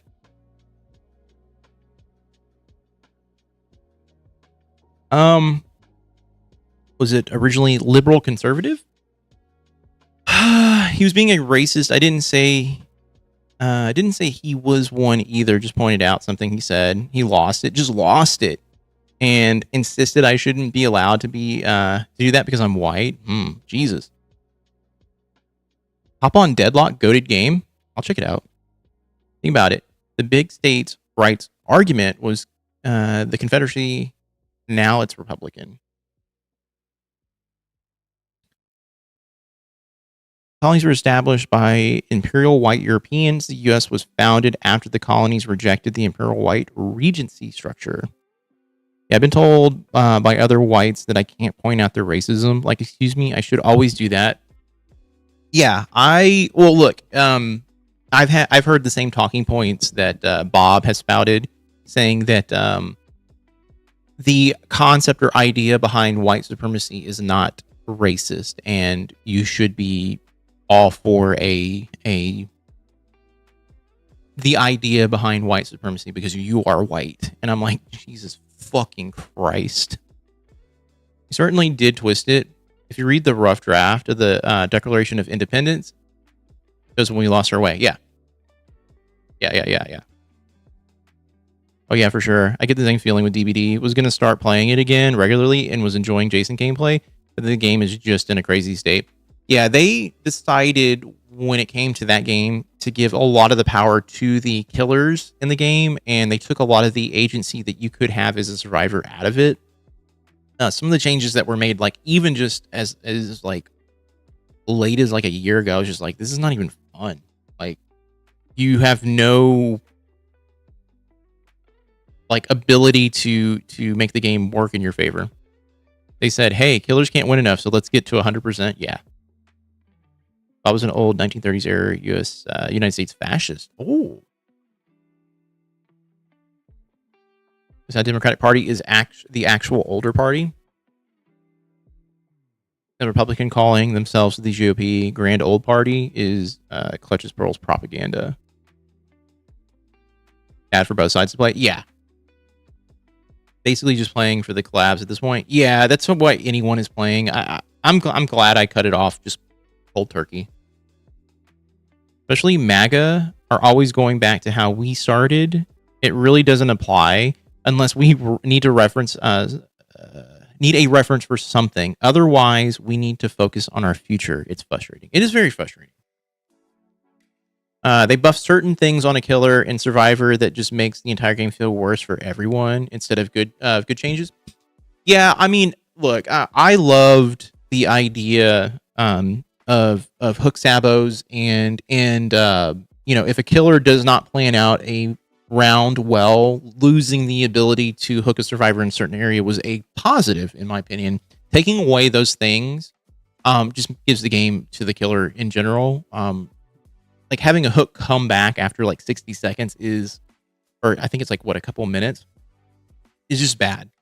And then there's no incentive for actually hooking people anymore. You just let them all die, Watch, don't be a sucker.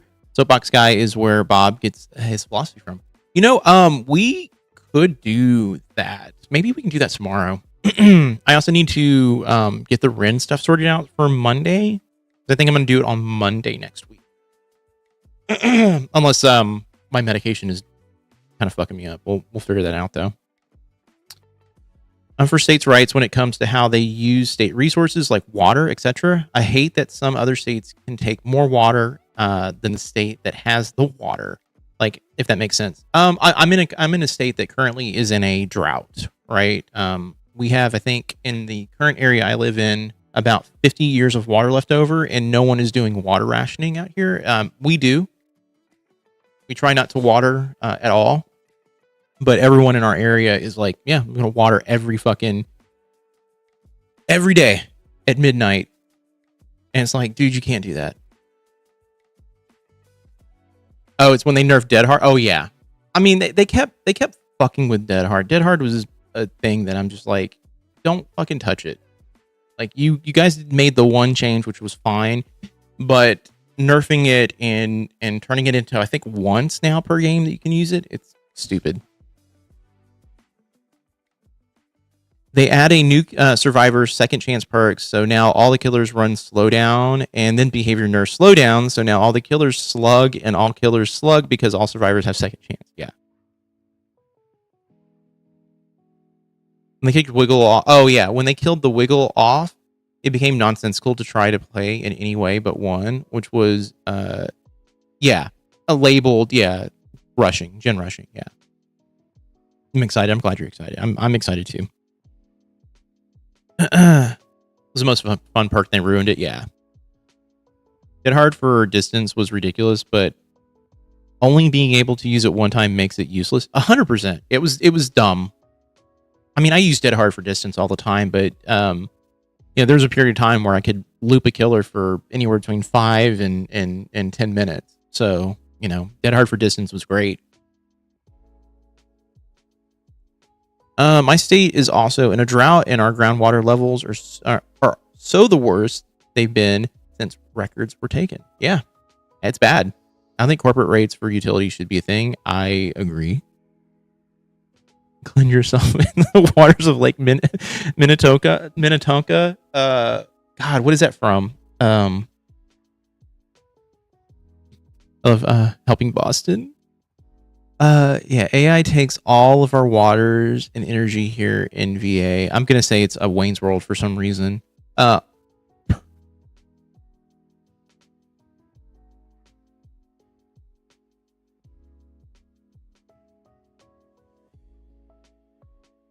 Purple Rain. I've never watched Purple Rain. I'm gonna you can shoot me right now, but I've never watched it. I'm also not the biggest Prince fan. The Chappelle Show. Okay. I've never watched it. So Prince did one of the worst covers I've ever heard. Gotta boost bud. But it's been great seeing your face again, and glad you're doing well. Much love to you, brother. Much love to you, man. It's good seeing you. It goes really fast, so good. Yeah, Prince did one of the worst covers I've ever heard. Even though I don't hate Prince's music, I don't. But anytime I think about watching anything Prince related, I think about that, and I'm like,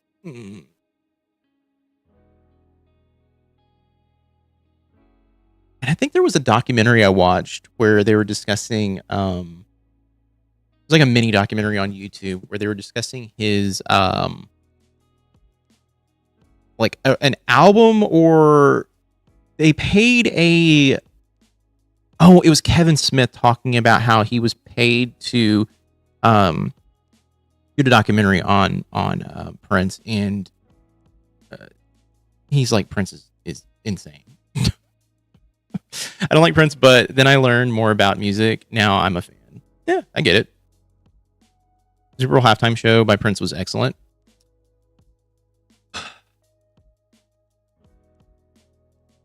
I believe you. I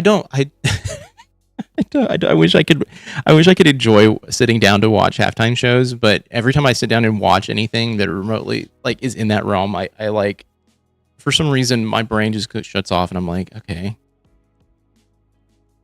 I'm glad other people are enjoying this. I cannot give myself over to the halftime show because it's in the middle of a game. I'm so weird when it comes to that stuff. That's where they bathe in Detroit. Damn.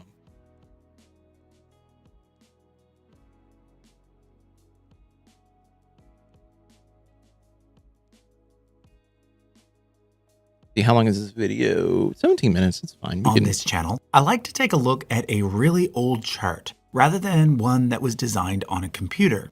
Personally, I find these videos mostly don't give a shit about pop culture these days. I don't either. I really don't pay attention to much.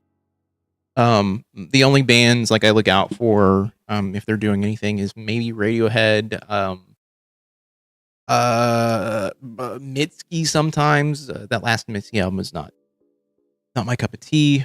But you know, I enjoy her music, and that's about it. Like, I really pay attention to movies more than anything else when it comes to pop culture. Typically we'll like look out for like A24 movies and things like that. Even though I was not the biggest fan of Backrooms, I know people out there love the Backrooms. I try to watch it and I try to enjoy it, but it just, you know, I'm in the minority on hating that movie, but it did feel there's like a contingency with that movie where people are like, oh, if you didn't like the movie, you didn't get it. And I'm like, no, I got it. I understand what the movie was about. It just felt really, it felt like there's better movies with that type of, I guess, plot line behind it. You know, the whole idea or concept of not being happy with where your life is, and you know, you're living in a state of depression. Oh, I get the same reaction when I say I don't care about didn't care for Obsession. I said the same thing. I felt like there are movies out there that have done that story as well, the Monkey Paw story, a little bit better. Corny, yeah. It was. Be honest with you, Backrooms was corny to me. Everything is splintered and micromanaged now that algorithms can cater to individuals. Bingo. Not the target audience of pop culture. Yeah, you know what, Cherish? We have not been the target audience since we were 25. I think once you age out, and I would say 25 to 30 for most people, you're done. Unless you are in the category of listening to coworker music, you are not being catered to. And I mean, when you're getting older, if you listen to coworker music and you're in your, you know, you're above 30.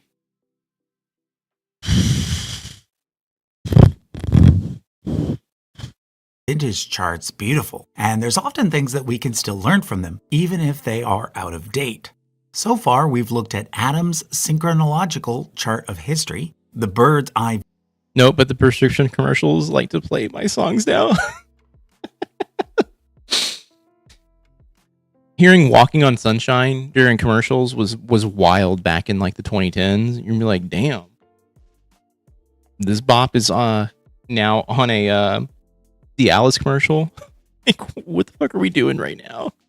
View of the life of Christ, and The Histomap of Religion by John B. Sparks. Well, famous for cults in that a cult manipulates individuals to exploit them for money, but also time and attention. 1.5 speed. Got a nice voice, you know. Let's see. Can I get where's the speed thing at, bro? There we go.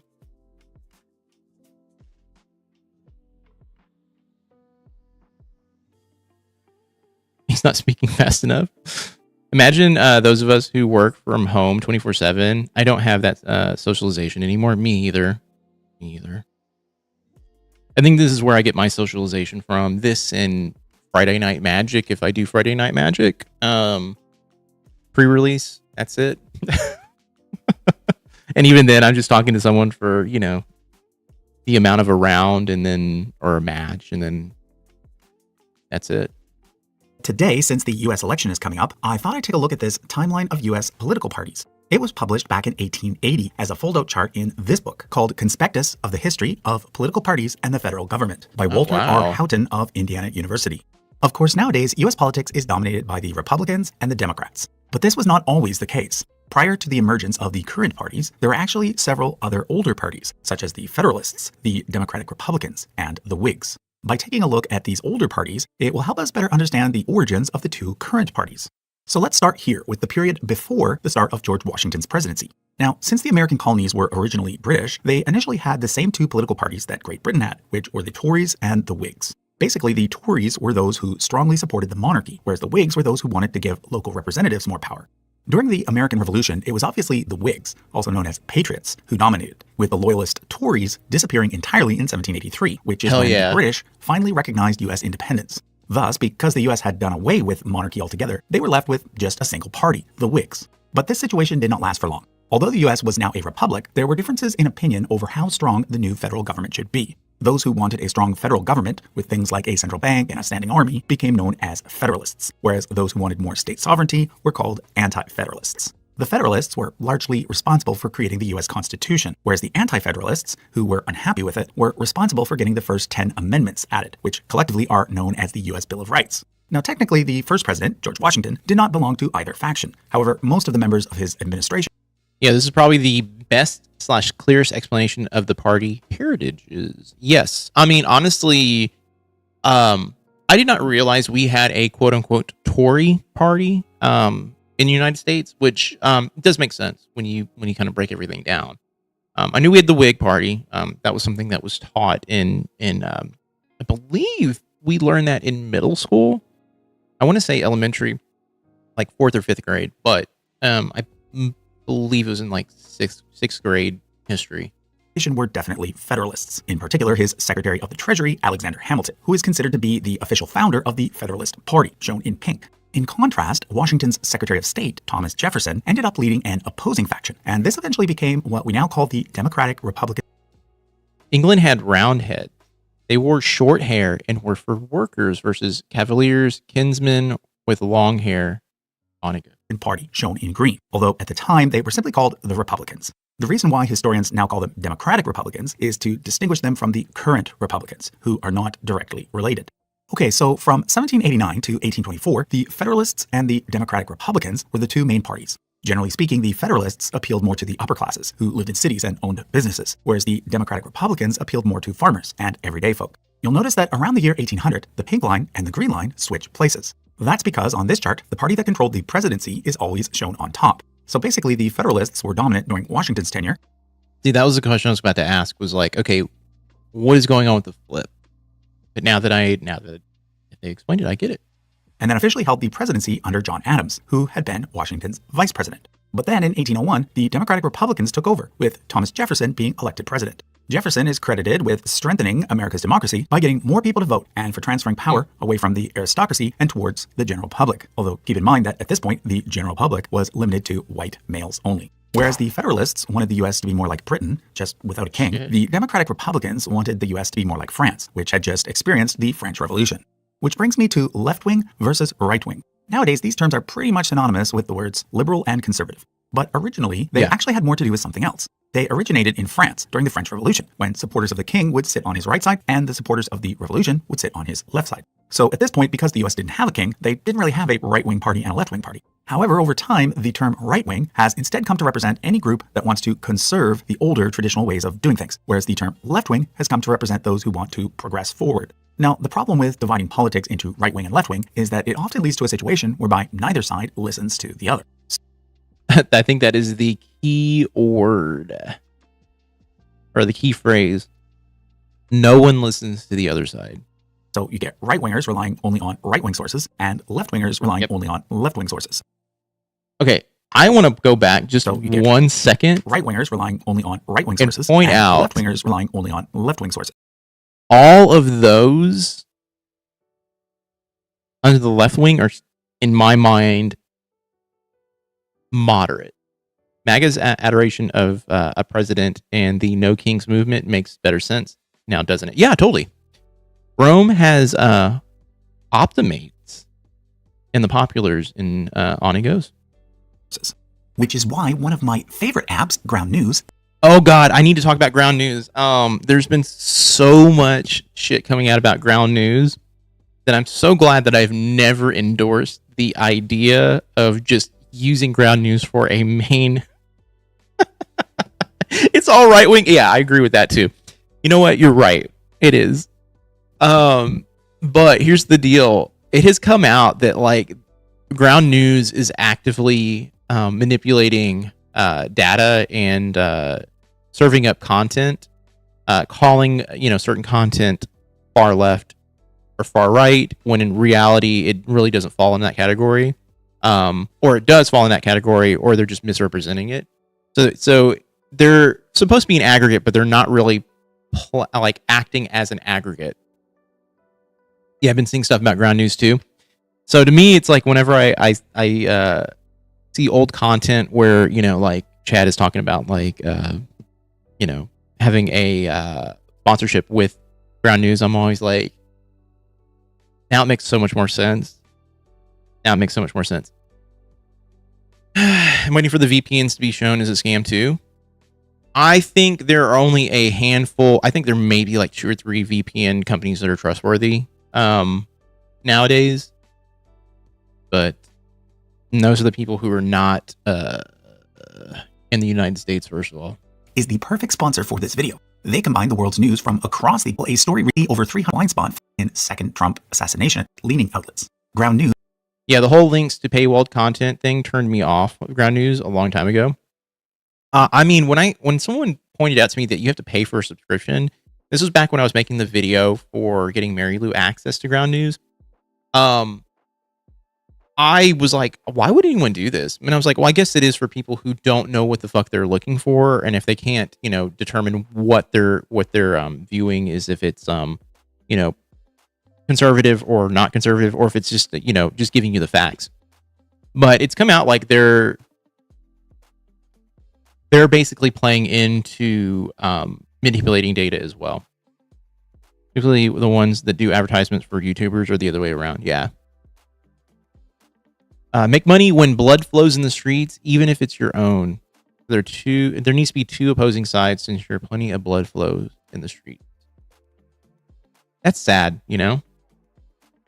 News specifically surfaces these kinds of stories on their blind spot feed, helping you have more productive conversations with family and friends on contentious topics. Let me see if I can find Ground News' habits. Let me see if I can find those videos. Check it out now Ground by News. going to ground.news/charts or by scanning the QR. Pay for a subscription to Ground News, but then click on the sources that demand a subscription. For me, if I got to pay for it, it's editorial, not news.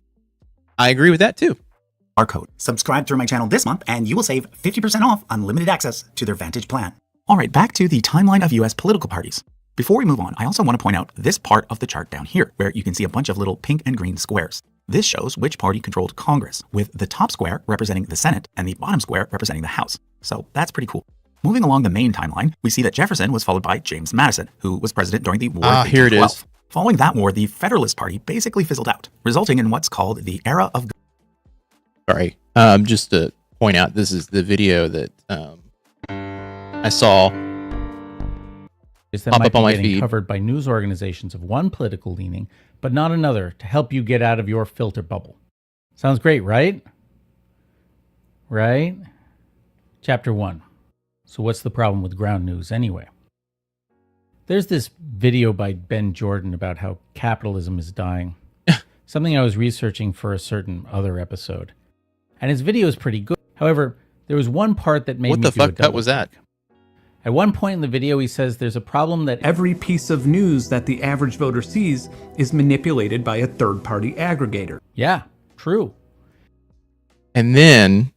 But then at the very end of the video, he turns around and says, I suppose you want some advice on how to educate yourself about current events when an exceeding amount of news organizations are owned by billionaires and sometimes even governments. Well, ground news. Come here, I'll show you. And I'm like, wait a minute. Now, you might have heard of ground news because they've been buying ads on popular YouTube channels faster than Raycons and Raid Shadow Legends. Yep. But ground news is also a corporate news aggregator serving up stories via an opaque algorithm, right? And it's not only that, but it's a news aggregator whose chief feature is that it classifies the entirety of news output along a simple one-dimensional left-right political axis. Now, Ben Jordan says that ground news is independently owned and funded by subscribers. But this is at best a half-truth. According to their own website, in addition to subscribers, ground news is funded by an unidentified handful of mission-aligned independent investors. And if you look in PitchBook, you'll find a number of venture capital firms in the mix, including Techstars, which was also one of the early investors in Uber. But even if we accept ground news independence at face value, how did they even... Ben Johnson's like, wish Alexander Skarsgård? Damn. When a YouTuber has a sponsorship for anything other than those stupid farm games and they're iffy too because of gambling, I just unsubscribe. Yeah, that's the thing. Like, if I were to do any sort of sponsorship, it would have to be something that A, I use, and B, I wouldn't feel guilty shilling for. Ground news would be something I would feel guilty shilling for. I would feel just awful about it. I'm trying to think of something I would feel good shilling for. You could not come to me and be like, chill factor 5 for me. No, I couldn't do it. Sorry. Like, no. Like, overpriced, like, microwavable dinners, not for that, dude. But I'm trying to think, like, what would it be? I don't know. All right, we'll come back to this. Good feeling, in which the U.S. experienced a renewed sense of nationalism and unity. This period coincided with the presidency of James Monroe, and during his 8 years as president, it almost seemed as if party politics were going to become a thing of the past. But I didn't renew ground news. Look, I think if you are trying to get your foot in the door on trying to figure out what news, what the news is at and what news should it be looking at, I understand why you would want to go with something like ground news. But I think after a while, when you are like knee deep in data just coming your way all the time, you can literally just go, hey, look, I know how to sift through this shit and know what is bullshit and what is not. And I think once you get to that point, ground news is a waste of money, I even shield to myself in my house. I actually remove brand labels in my house. I don't do that, but I don't actively use a paid service at all, like that I can think of outside of like I have a Squarespace account, but even then I would never force anyone to get one of those. It was just easy to use for me at the time. But yeah, I would never shill for that. It was a waste of money. Yeah, totally. I was actually going to download it back when I think like a year and a half ago. And then I downloaded it thinking I could get like a free trial just to kind of check it out, and they were like, no. I think you get like a week or so of a free trial. And I was just like, no, I'm good. I don't want to forget about this and then end up paying for like a year's worth of ground news. I just said, fuck it. I'm not going to do it. But yeah, I don't know. I have no, I've had no interaction with ground news outside of seeing what other people have shown. To me, it doesn't look all that interesting. But that, of course, was wishful thinking. Pretty soon, the Democratic-Republican Party started to fracture into a bunch of different factions, setting the stage for a new set of parties. It started with the election of 1824, in which the only party, the Democratic Republicans, ran 4 different candidates for president. Andrew Jackson won the popular vote, as well as the most electoral college votes, but not enough. If you cultivate discernment, you don't feel the need to rely on AI to parse that info. Agreed. To win a majority. Therefore, the House of Representatives was tasked with holding a contingent election, which was then won by John Quincy Adams, the son of the second president, John Adams. At this point, what was technically one party started to split into two, with the Adams supporters on one side and the Jackson supporters on the other. Eventually, the Jackson supporters started their own new party called the Democratic Party, shown on this chart in yellow. Take note that this is the same Democratic Party that exists to this day. On the other hand, the Adams supporters became known as the National Republicans, shown on this chart in pink. They lost in 1828, which is when the Democrats elected their very first president, Andrew Jackson. 4 years later, Jackson won again, which led the National Republicans to fall apart. By this point, several smaller third parties had formed, namely the Anti-Masonic Party, which, as the name implies, was mostly focused on criticizing Freemasons, who they saw as elites who wielded too much power, as well as the Nullification Party, which wanted to give states the right to nullify federal laws. Basically, some of the nullifiers combined with the National Republicans as well as the Anti-Masons to form a new Whig Party. Thus, for the next little while, America once again had two main parties, the Democrats and the Whigs. You can see here from this very twisty portion that they switched back and forth quite a bit. In fact, this period marked the first time in U.S. history where there were two parties very equally matched. You can see also that this period was quite chaotic, with a bunch of new third parties being formed as well. One of these was the Liberty Party, shown in pink, which wanted the abolition of slavery. It eventually merged with a Democratic faction called the Barn Burners to form the Free Soil Party, shown in dark blue. The main goal of the Free Soil Party was to prevent the extension of slavery into America's newly acquired lands in the West. There was also the Native American Party, shown in purple, but don't be confused by the name. This was not a party made up of... Oh, what a tangled web we weave. Yeah. I'm just looking at this being like, man, this is I'm glad someone's, explaining it, because I'm looking at it, I'm like, look. This is insane. It's cool, but it feels like a lot. American Indians, but rather one made up of white Protestants who were very anti-immigration. Later, they were simply called the American Party, but they were also known as the Know-Nothings because when outsiders asked about their movement, they would simply say, I know nothing. But then in 1854, the issue of slavery came to a head with the passing of the Kansas-Nebraska Act, which basically meant that slavery could be extended to those areas. At this point, the entire political landscape reoriented itself around the issue. In the North, Democrats who were anti-Nebraska joined with the majority of Whigs, as well as the Free Soil Party, to form a brand new anti-slavery party called the Republican Party, shown in red. This Republican... Taking civics out of high school in 1992 was a fucking mistake. This whole country needs remediation on civics. I agree, actually. I think it'd be great. I think it would be a good idea to basically push that back into the curriculum. I know we got taught pretty hardcore about okay, look, I'm in Texas, so Texas history was a big piece of the puzzle for us when we were kind of going through school. It actually, I think, was more of a focal point than U.S. history. Why? I don't know.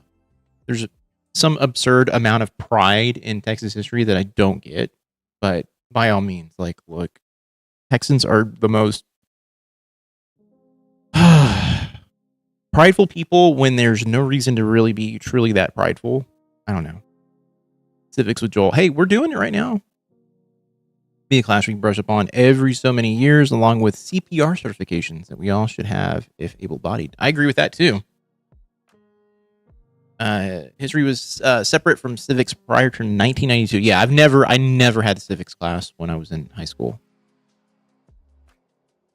Retaking the driving test. I think people should have to get that test done every, I would say, 20 years. I think that would be a good idea, for sure. The Republican Party is the one that still exists to this day. At the same time, in the South, all the pro-slavery Whigs moved to either the Democrats. Curriculum of most of the U.S. came out of Texas for a long time. Yes.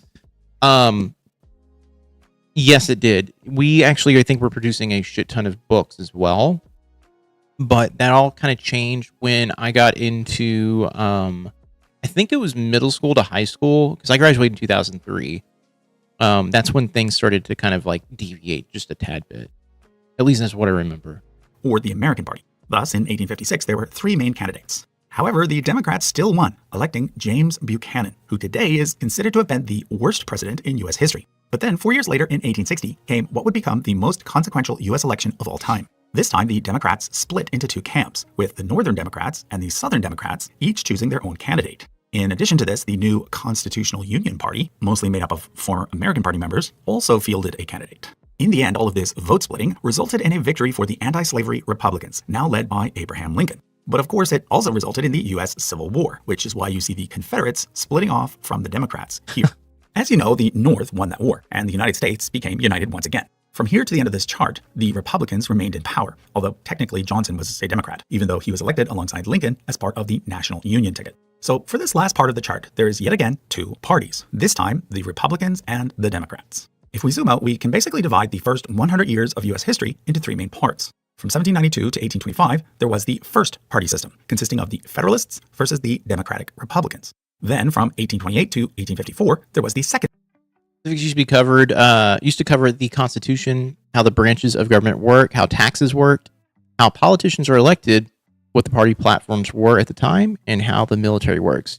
Yeah, and I know we didn't have that when I was in high school because that was all rolled up under U.S. history, or I think it was U.S. history in my, I want to say freshman year or sophomore year of high school. I can't remember which one. Trying to remember that time period is kind of hard. Yeah. When I did civics in 2005, it wasn't like anything like that. I can hardly remember it, to be honest. Yeah, I can barely remember that too. Thinking out at the same time as vocational classes were sacrificed, which was that vocational classes should have never been nuked from space. Second party system with the Democrats versus the Whigs. Finally, from 1854 through to the 1890s, there was a third party system with the Democrats versus the Republicans. Now, before I tell you about the fourth, fifth, and sixth systems, which are not shown on this chart, there are a few more things on here that I'd like to point out. First, take note of this line here, which represents the first time that formerly enslaved Black Americans were able to vote. Well, at least the men. Nowadays, most Black Americans tend to vote for the Democrats, but back then they mostly voted for Republicans, if they voted at all. Then there's this line here. Mine was like U.S. history and civics, and we did world history broken up into 2 years. Yeah. I will be very frank. My last couple of years of high school were a blur because I ended up changing schools. And my curriculums were all messed up. I believe I took world history twice, and I covered the same bits of curriculum twice.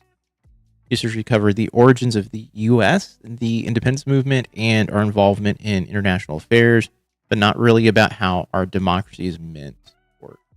We had a whole year of Virginia history, only as well. Do y'all have a whole year of just your state's history? Yes. Texas history and Texas just in general typically has a massive focus on state history multiple times throughout your course of like middle school and high school. I think I had to have 2 years of it over the course of middle school and high school. Yeah, in Tennessee, we had a whole year of state history. Yeah.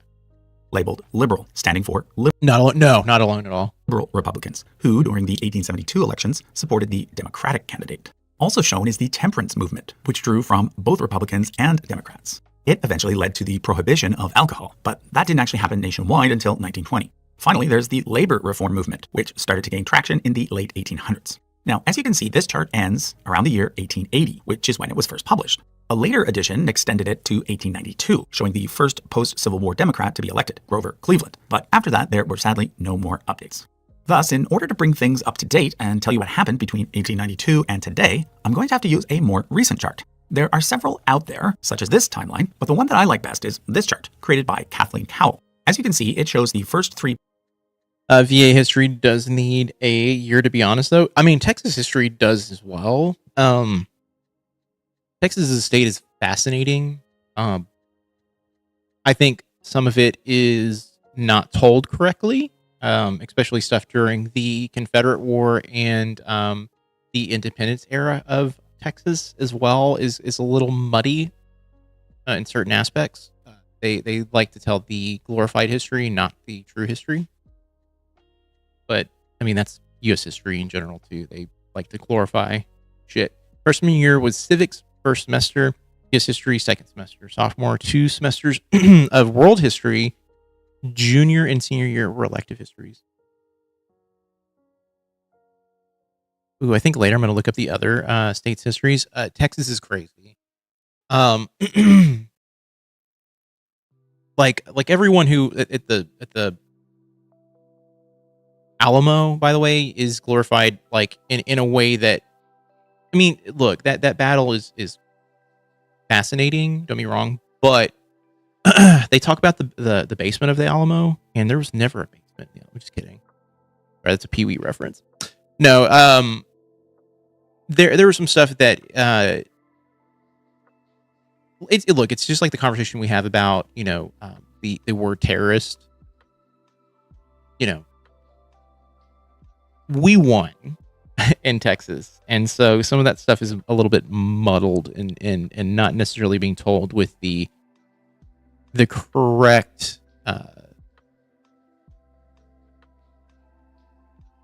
history being recorded there.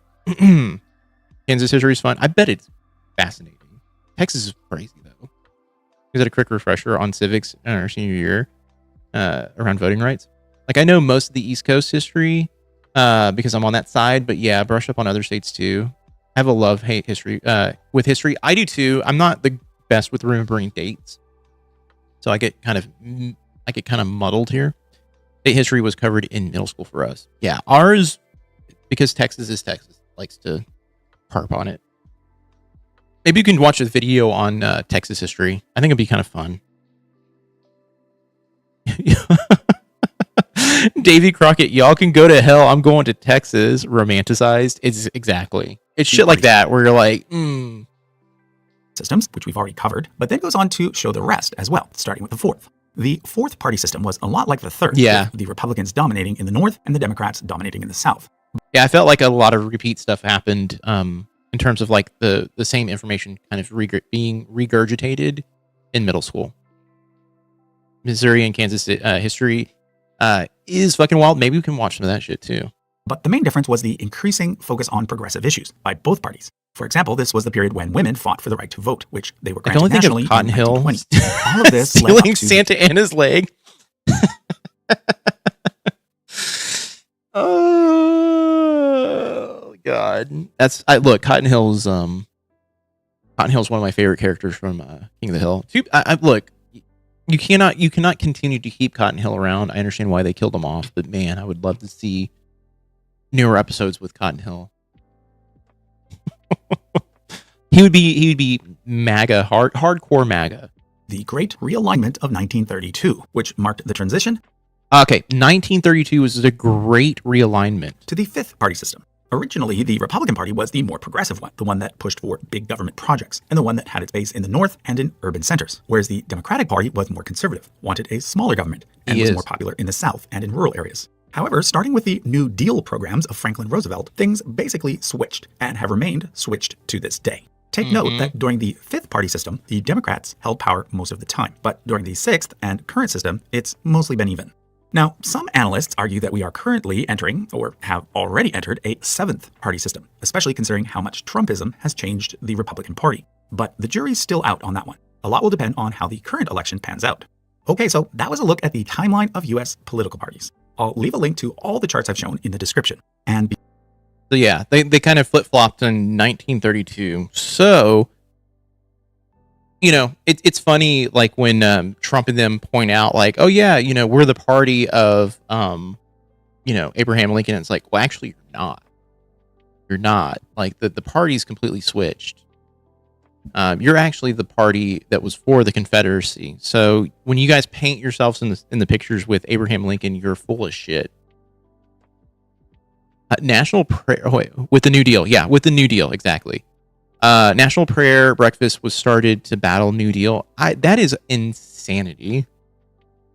Insanity. You know what I'm going to do? I'm going to set up a form on the website. So if people want to suggest content to watch on the stream, since we're not going to be doing necessary conversation, unless it's something important from the show, then we can watch some other stuff. I can kind of like look it over. I'll do a little bit better job than Chad does when it comes to vetting content, and yeah, you can watch some of that stuff. Determine the political bias of a news organization. According to them, it's based on the work of 3 other independent organizations. All Sides, I'm gonna see if I can... Media, and Media Bias Fact Check. I could deep dive into these 3 orgs, the opaque nature of those involved in creating their ratings, and none of your news. Ground News promises to be the antidote to news bias and the influence of the powerful. But all it actually does is reinforce it by framing every news story as a battle between left and right points of view, which encourages the notion that reality itself is just a matter of political affiliation. Yeah, this binary sort of thought process is just not good on the whole of news reporting. And it makes this determination based on supposedly impartial sources that have already been co-opted to the point where they'll tell you the Wall Street Journal, The Economist, and Forbes are in the political center. And consider for a moment who this service is aimed at. Who are their potential customers? This seems to be aimed at people who want to see themselves as clear-eyed and rational, and who've bought into the notion that being clear-eyed and rational means examining both sides of an issue with equal circumspection. Maybe even people who consider themselves leaning conservative or liberal, but probably liberal, but who are still concerned about the effects of filter bubbles on their news diet, and are thus susceptible to the notion that news media slots that about ground news. That's how it goes. Propaganda is deployed on adherents as well as the adversary. This is why. Look, I'm very frank about how I kind of view news. Like, I don't like the news cycle that focuses 24/7 on Trump and the things that Trump is doing auxiliary to the the real world implications of his actions. Like him, he farted during a correspondence dinner, or he tweeted 120 times last night. Like, that shit is all fucking noise. Report on what he is doing. Do not report on this bullshit. That is the stuff that I don't care about. And this is why I don't really take in a lot of that information. I don't need another news story telling me, oh, he did it again, or he's dying tomorrow. That is all noise. It is all noise. We need to focus on what is actually happening right now. What are the big things that are the problem in our day-to-day? For instance, the biggest one I can think of is the economy and how we're being lied to about the state of the world. And in particular, why we focus on the stock market as a metric for stability when we should not be doing that. It's stuff like that I'm like, why are we not focusing on that? Why are we not holding Trump to the fire on that type of shit? Instead, we've got a bunch of talking heads being like, oh, he shit his pants again today. Oh, he's dying. He's got 6 weeks to live. I'm like, he's had 6 weeks to live since 2018. I don't fucking care about that. I think that is just noise. The Great Depression spurred government to solve wealth inequality. The solution was the New Deal. Then World War II happened, and after that ended, the New Deal spawned the America that MAGA is nostalgic for.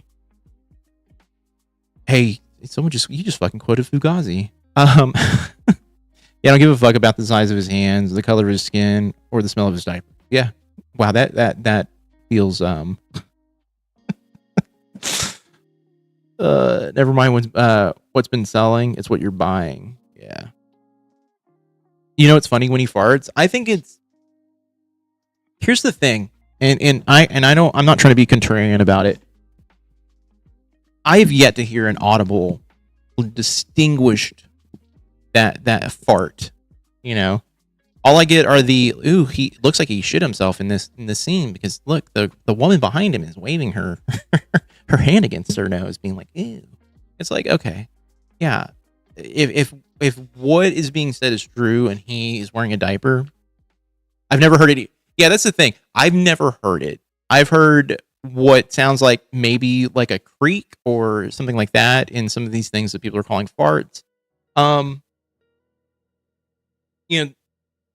The only reason I even remotely care about him falling asleep is because the right tends to focus on how often Joe Biden fell asleep. So to me, that is hey, I'm holding you guys accountable for the fucking shit that you guys have been throwing. That is also way more prevalent in Trump than it was in Biden. Sorry. Of course he wears one. Who cares? He's old and hey, he's old as hell, and they do crap themselves. Yeah, yeah. Same. I haven't heard it either. I've seen him crinkle their nose, but it could be because her breath smells. I mean, it could literally be because Trump is wallowing around in his own filth, and by all means, like, yeah, that probably smells like. Just like when a fucking toddler fucking rolls around in their shit, when you peel that diaper off, you're like, I'm about to fucking either A, gonna pass out, or B, vomit. Okay. It's awful. I've heard it once, but it sounded like someone actually put in the sound machine. That's the other thing too, is I think I've heard one person go, look, it is that, and it sounded like a fake fart. Old people poop their pants. Newsflash. Bingo. Bingo. I mean, look. Yeah, the makers of The Apprentice said that he was doing it back then too, which I do. I think those guys have a lot to atone for because we're in the place that we're in because of them. They could have exposed him a long fucking time ago. They could have exposed him during his initial run, and they didn't do it. I think someone tried to leak all that Billy Bush stuff, but where are the tapes of him being racist? Like, I want to hear that shit. That's stuff that needs to be out there in public, so people can be like, okay, yeah, he's a piece of shit. You can't really live that shit down, They're laying down towels for him when he sits now. It's hilarious, though. Yeah, you can just call that incontinence at this point. Like, the dude's gonna either piss or shit himself, and they know it. You get to a point, I think, when you're in your 80s and you have never really taken care of yourself. Yeah, how good do you think you'll smell at 80? Exactly. I'm not. Look, I'm very much in the category of like this. Like, that's one thing I don't give a shit about when it comes to Trump. It's the clear human rights violations, the fact that he is actively destroying the economy. He is stealing money from people. He used crypto as a way to siphon money off his own supporters. I don't think exposing people matter anymore. Wasn't there a bachelorette who got exposed for abusing her partner, so they put her episodes on air anyway? I thought they didn't put her episodes. I thought they nuked that season entirely. If they put him back on there, that's insane. There's a lot of people, racists out there, who would love to hear him be honest about that. But I think there's also a piece of the MAGA bubble that is conservative, but not okay with the racism bit. And even if you can siphon off like 10 or 15 people out of that group, like, why not do it?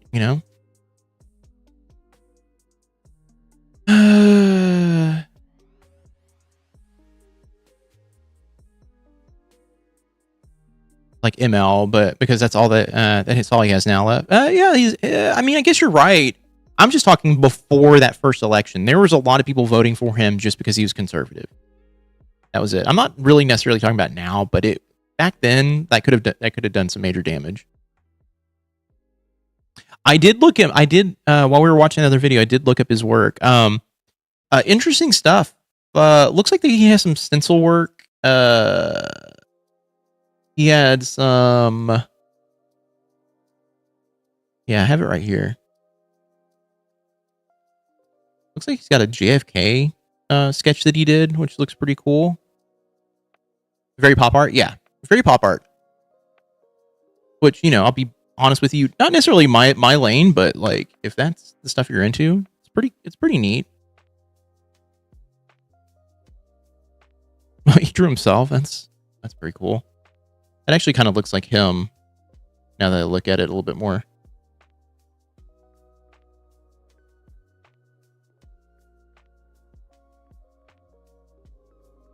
Almost Andy Warhol-y.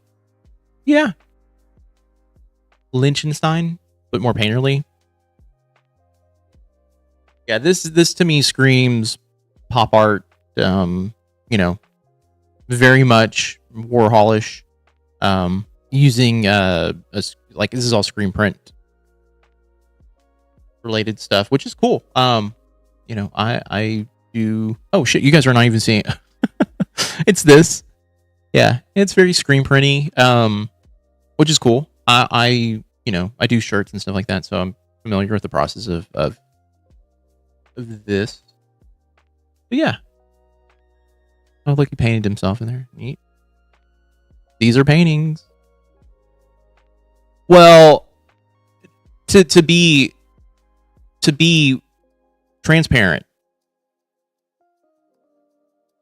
these are in the style of screen printing, which if he's painting them hand by all means, yes, but they resemble screen print.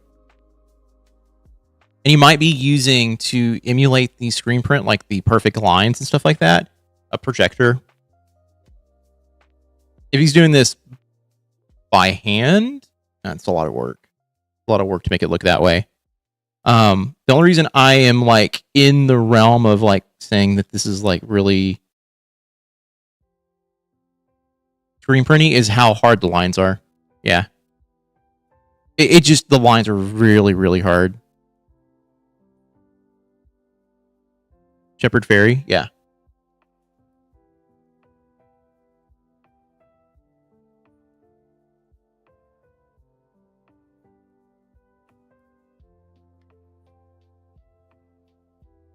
But yeah, if he's doing it by hand, I mean, that's a lot of effort to make it look like a screen print or a stencil. Liechtenstein comic book pop art, yeah. Which is this stuff right here.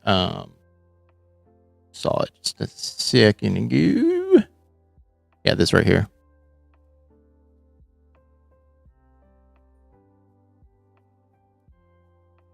Like I said, cool, interesting stuff. As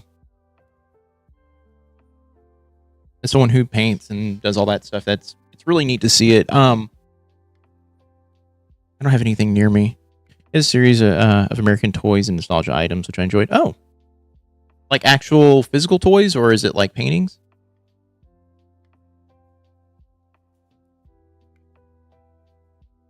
I'm gonna take a look here. Have you thought about selling merch with your original art? I actually have sold merch in the past. If you want, I can grab one of the shirts that I made downstairs. It's just sitting there. I usually sell them at shows and stuff like that.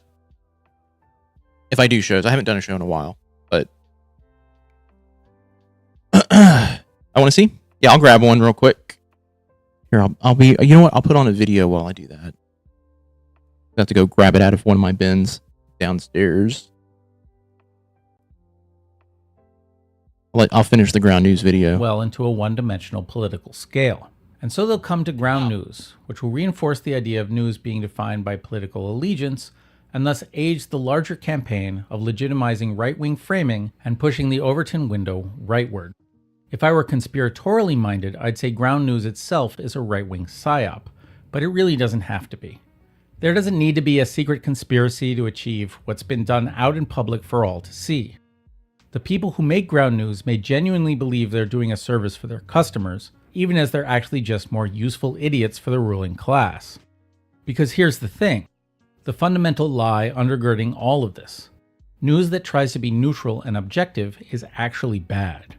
An appearance of neutrality and objectivity, as I think I've shown at length here, serves primarily to reinforce the status quo, making it easier for political actors to manipulate what the truth means. But the filter bubble isn't the real problem. It's the mainstream media ecosystem itself. What you actually want, what you actually need, isn't ground news. No, what you actually want is a news media that isn't in the service of the Epstein class and their objectives, that isn't vulnerable, or at least less vulnerable, to the pernicious influence of wealthy business owners and their predilections. No, I don't mean nonprofits, at least the way those are typically organized, their boards and funding come from the same rich people who own all the businesses. And I don't mean public media, which anyway hardly exists in the US anymore, and which we've seen all too well can easily be co-opted by conservative politicians, as with the BBC in Britain. Hey, remember when I said in all those videos that socialism doesn't mean government control, it means worker control? Well, this is why. And that's right, if you've seen my other videos, you probably know where this is going. It's worker cooperatives. Media companies owned by journalists themselves and answerable to no one else.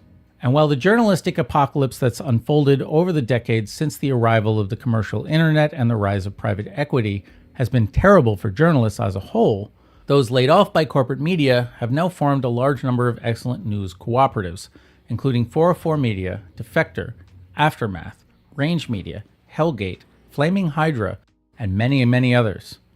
Find some that speak to you and subscribe. That's the only place you're going to be able to find news that isn't suborned to the desires of the wealthy few, that isn't pretending that news stories have no moral weight, or that it's acceptable to objectify the horrific. All right. So yeah, this is a shirt I did, oh God, Halloween. It was a Halloween shirt for, I think it was like an art fair. I have a few of these still left over. Where we go?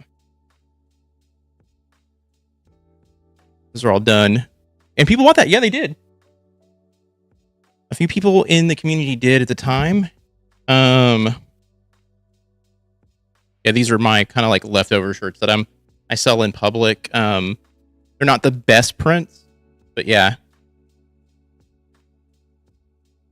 Usually sell them discounted when I'm in public. And then just showing older stuff here, just because I'm like, the art style I typically paint or draw in or ink in is typically kind of like that.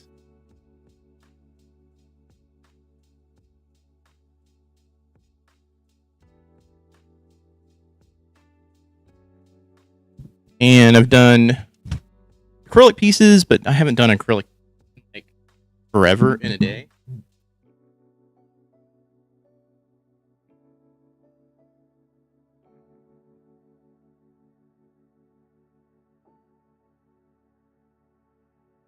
And here is censored because I can't show this on YouTube. Not in YouTube, Twitch. I can't show this on Twitch uncensored.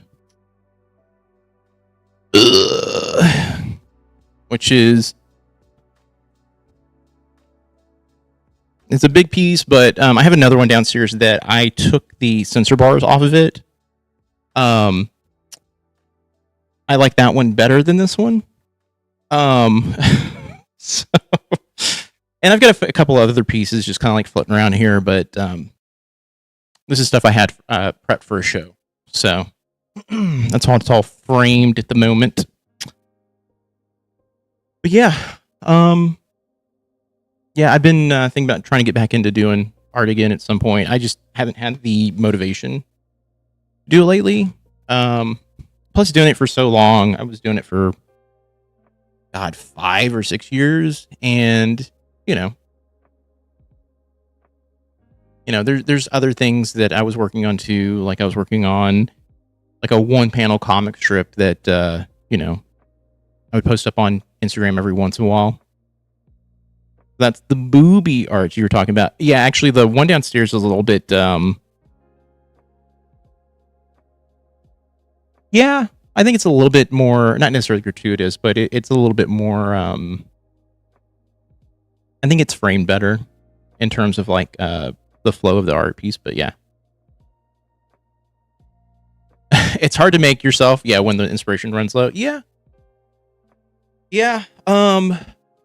It's tough because, the stuff that would sell for me if I were to, put it out in public was, like, for instance, the Toxic Avenger piece that I did does well.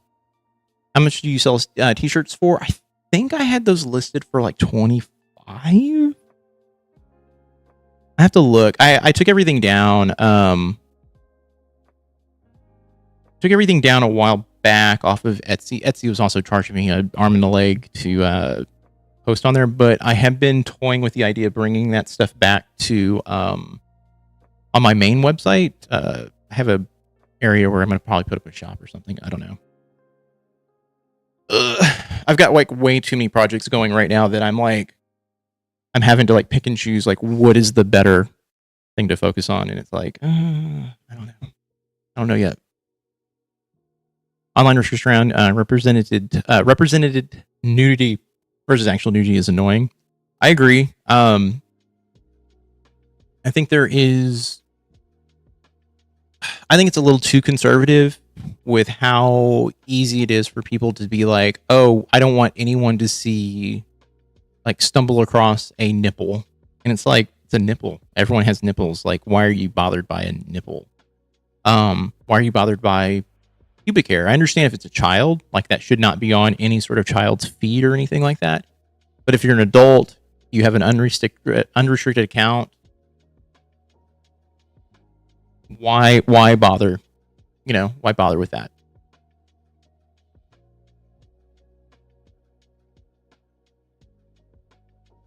But I digress. I'm thinking about maybe having a short stream tomorrow too. I'm going to see how I feel in the morning, so that one probably be kind of impromptu. But maybe I'll find something tonight. I've got Daggerheart tonight, so that's why I'm kind of like prepping to get off of stream right now. The folds of an elbow got one of my posts flagged once because it suggested a butt. Yeah, AI, by the way, is terrible with that shit. Absolutely god awful with that stuff. It's like if it's like senses like even a bit of an implied nudity, and it could just vaguely resemble that, they nuke a post. Like, all right. I still have some old figure drawings up on Flickr somewhere, I think. Yeah, I have a bunch of pieces downstairs that were figure drawings that I did. And I used to have them listed. I just typically take those to art shows if I have an art show that I want to like join in on. But yeah, I haven't logged into Flickr in like a decade. I don't even think I have a Flickr account anymore. I think the only accounts I have ever posted art on was maybe I have a Facebook account, Instagram, and TikTok. Oh, but TikTok like 5 or 6 years ago. Did you go to art school? I did not. I wanted to. I just also did not have the patience to go through college. I took a couple of courses. I think I went to college for about a year. And then I'll share the story. It's fine. It doesn't matter. They're not going to see this. I needed money for my second semester, I think, or my first semester of my second year. And I went to my dad and said, hey, can you help me out? I just need $100 to help pay for my classes. I was going to community college. It was dirt cheap. Said, I'll ask your stepmother. Walked into the room. I heard screaming. I heard, not going to help that little asshole. And then came out and said, sorry, son. And I was like, okay, I guess I'm not going to school. So I said, fuck it. I was like, all right, this is my sign. The universe is telling me, don't do it. Do I regret it? No, I don't. I just, I realized when I was going to school, when I was going to the community college I was going to, it just was like, this was high school 2.0. And the only thing I regret is I did not push myself to do art at a younger age and build off of that. Instead, I waited till I was in my 30s to pick up art again. It's messed up. It is what it is. Be very frank and honest about my childhood. It was not a nurturing environment, and I was like, whatever. Like, you guys are gonna be like this. Okay. I didn't at the time. I was just like, I'm gonna die in a ditch. That's what I think I told myself at the time. I was like, all right, this is fine.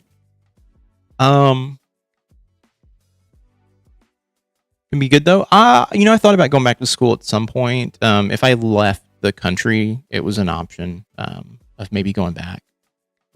But I don't know. I feel like I'm too old.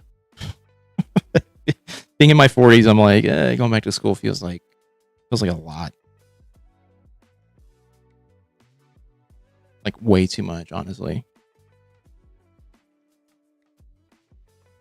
All right. I think tomorrow, that's what we'll do tomorrow. So I'll probably try to aim for like 1:30, have like a couple hour stream where we go over some more stuff. I will I'm going to actually build like I said, a submission form for the website. People want to watch something, submit it. I'll take a look at it and go from there. All right, everybody. I do appreciate you. I'm going to go get some food. I'm starting to feel hungry, which is said earlier, abnormal. I might press Suzanne to be like, hey, do you want to get pizza or something tonight? She's probably going to be like, no. Don't do that. I don't like that. And then I'll be like, but I can get a pizza. Would you like a pizza? Thanks for today, y'all. Have a good one. You too. Thanks, everybody, for hanging out. Appreciate you.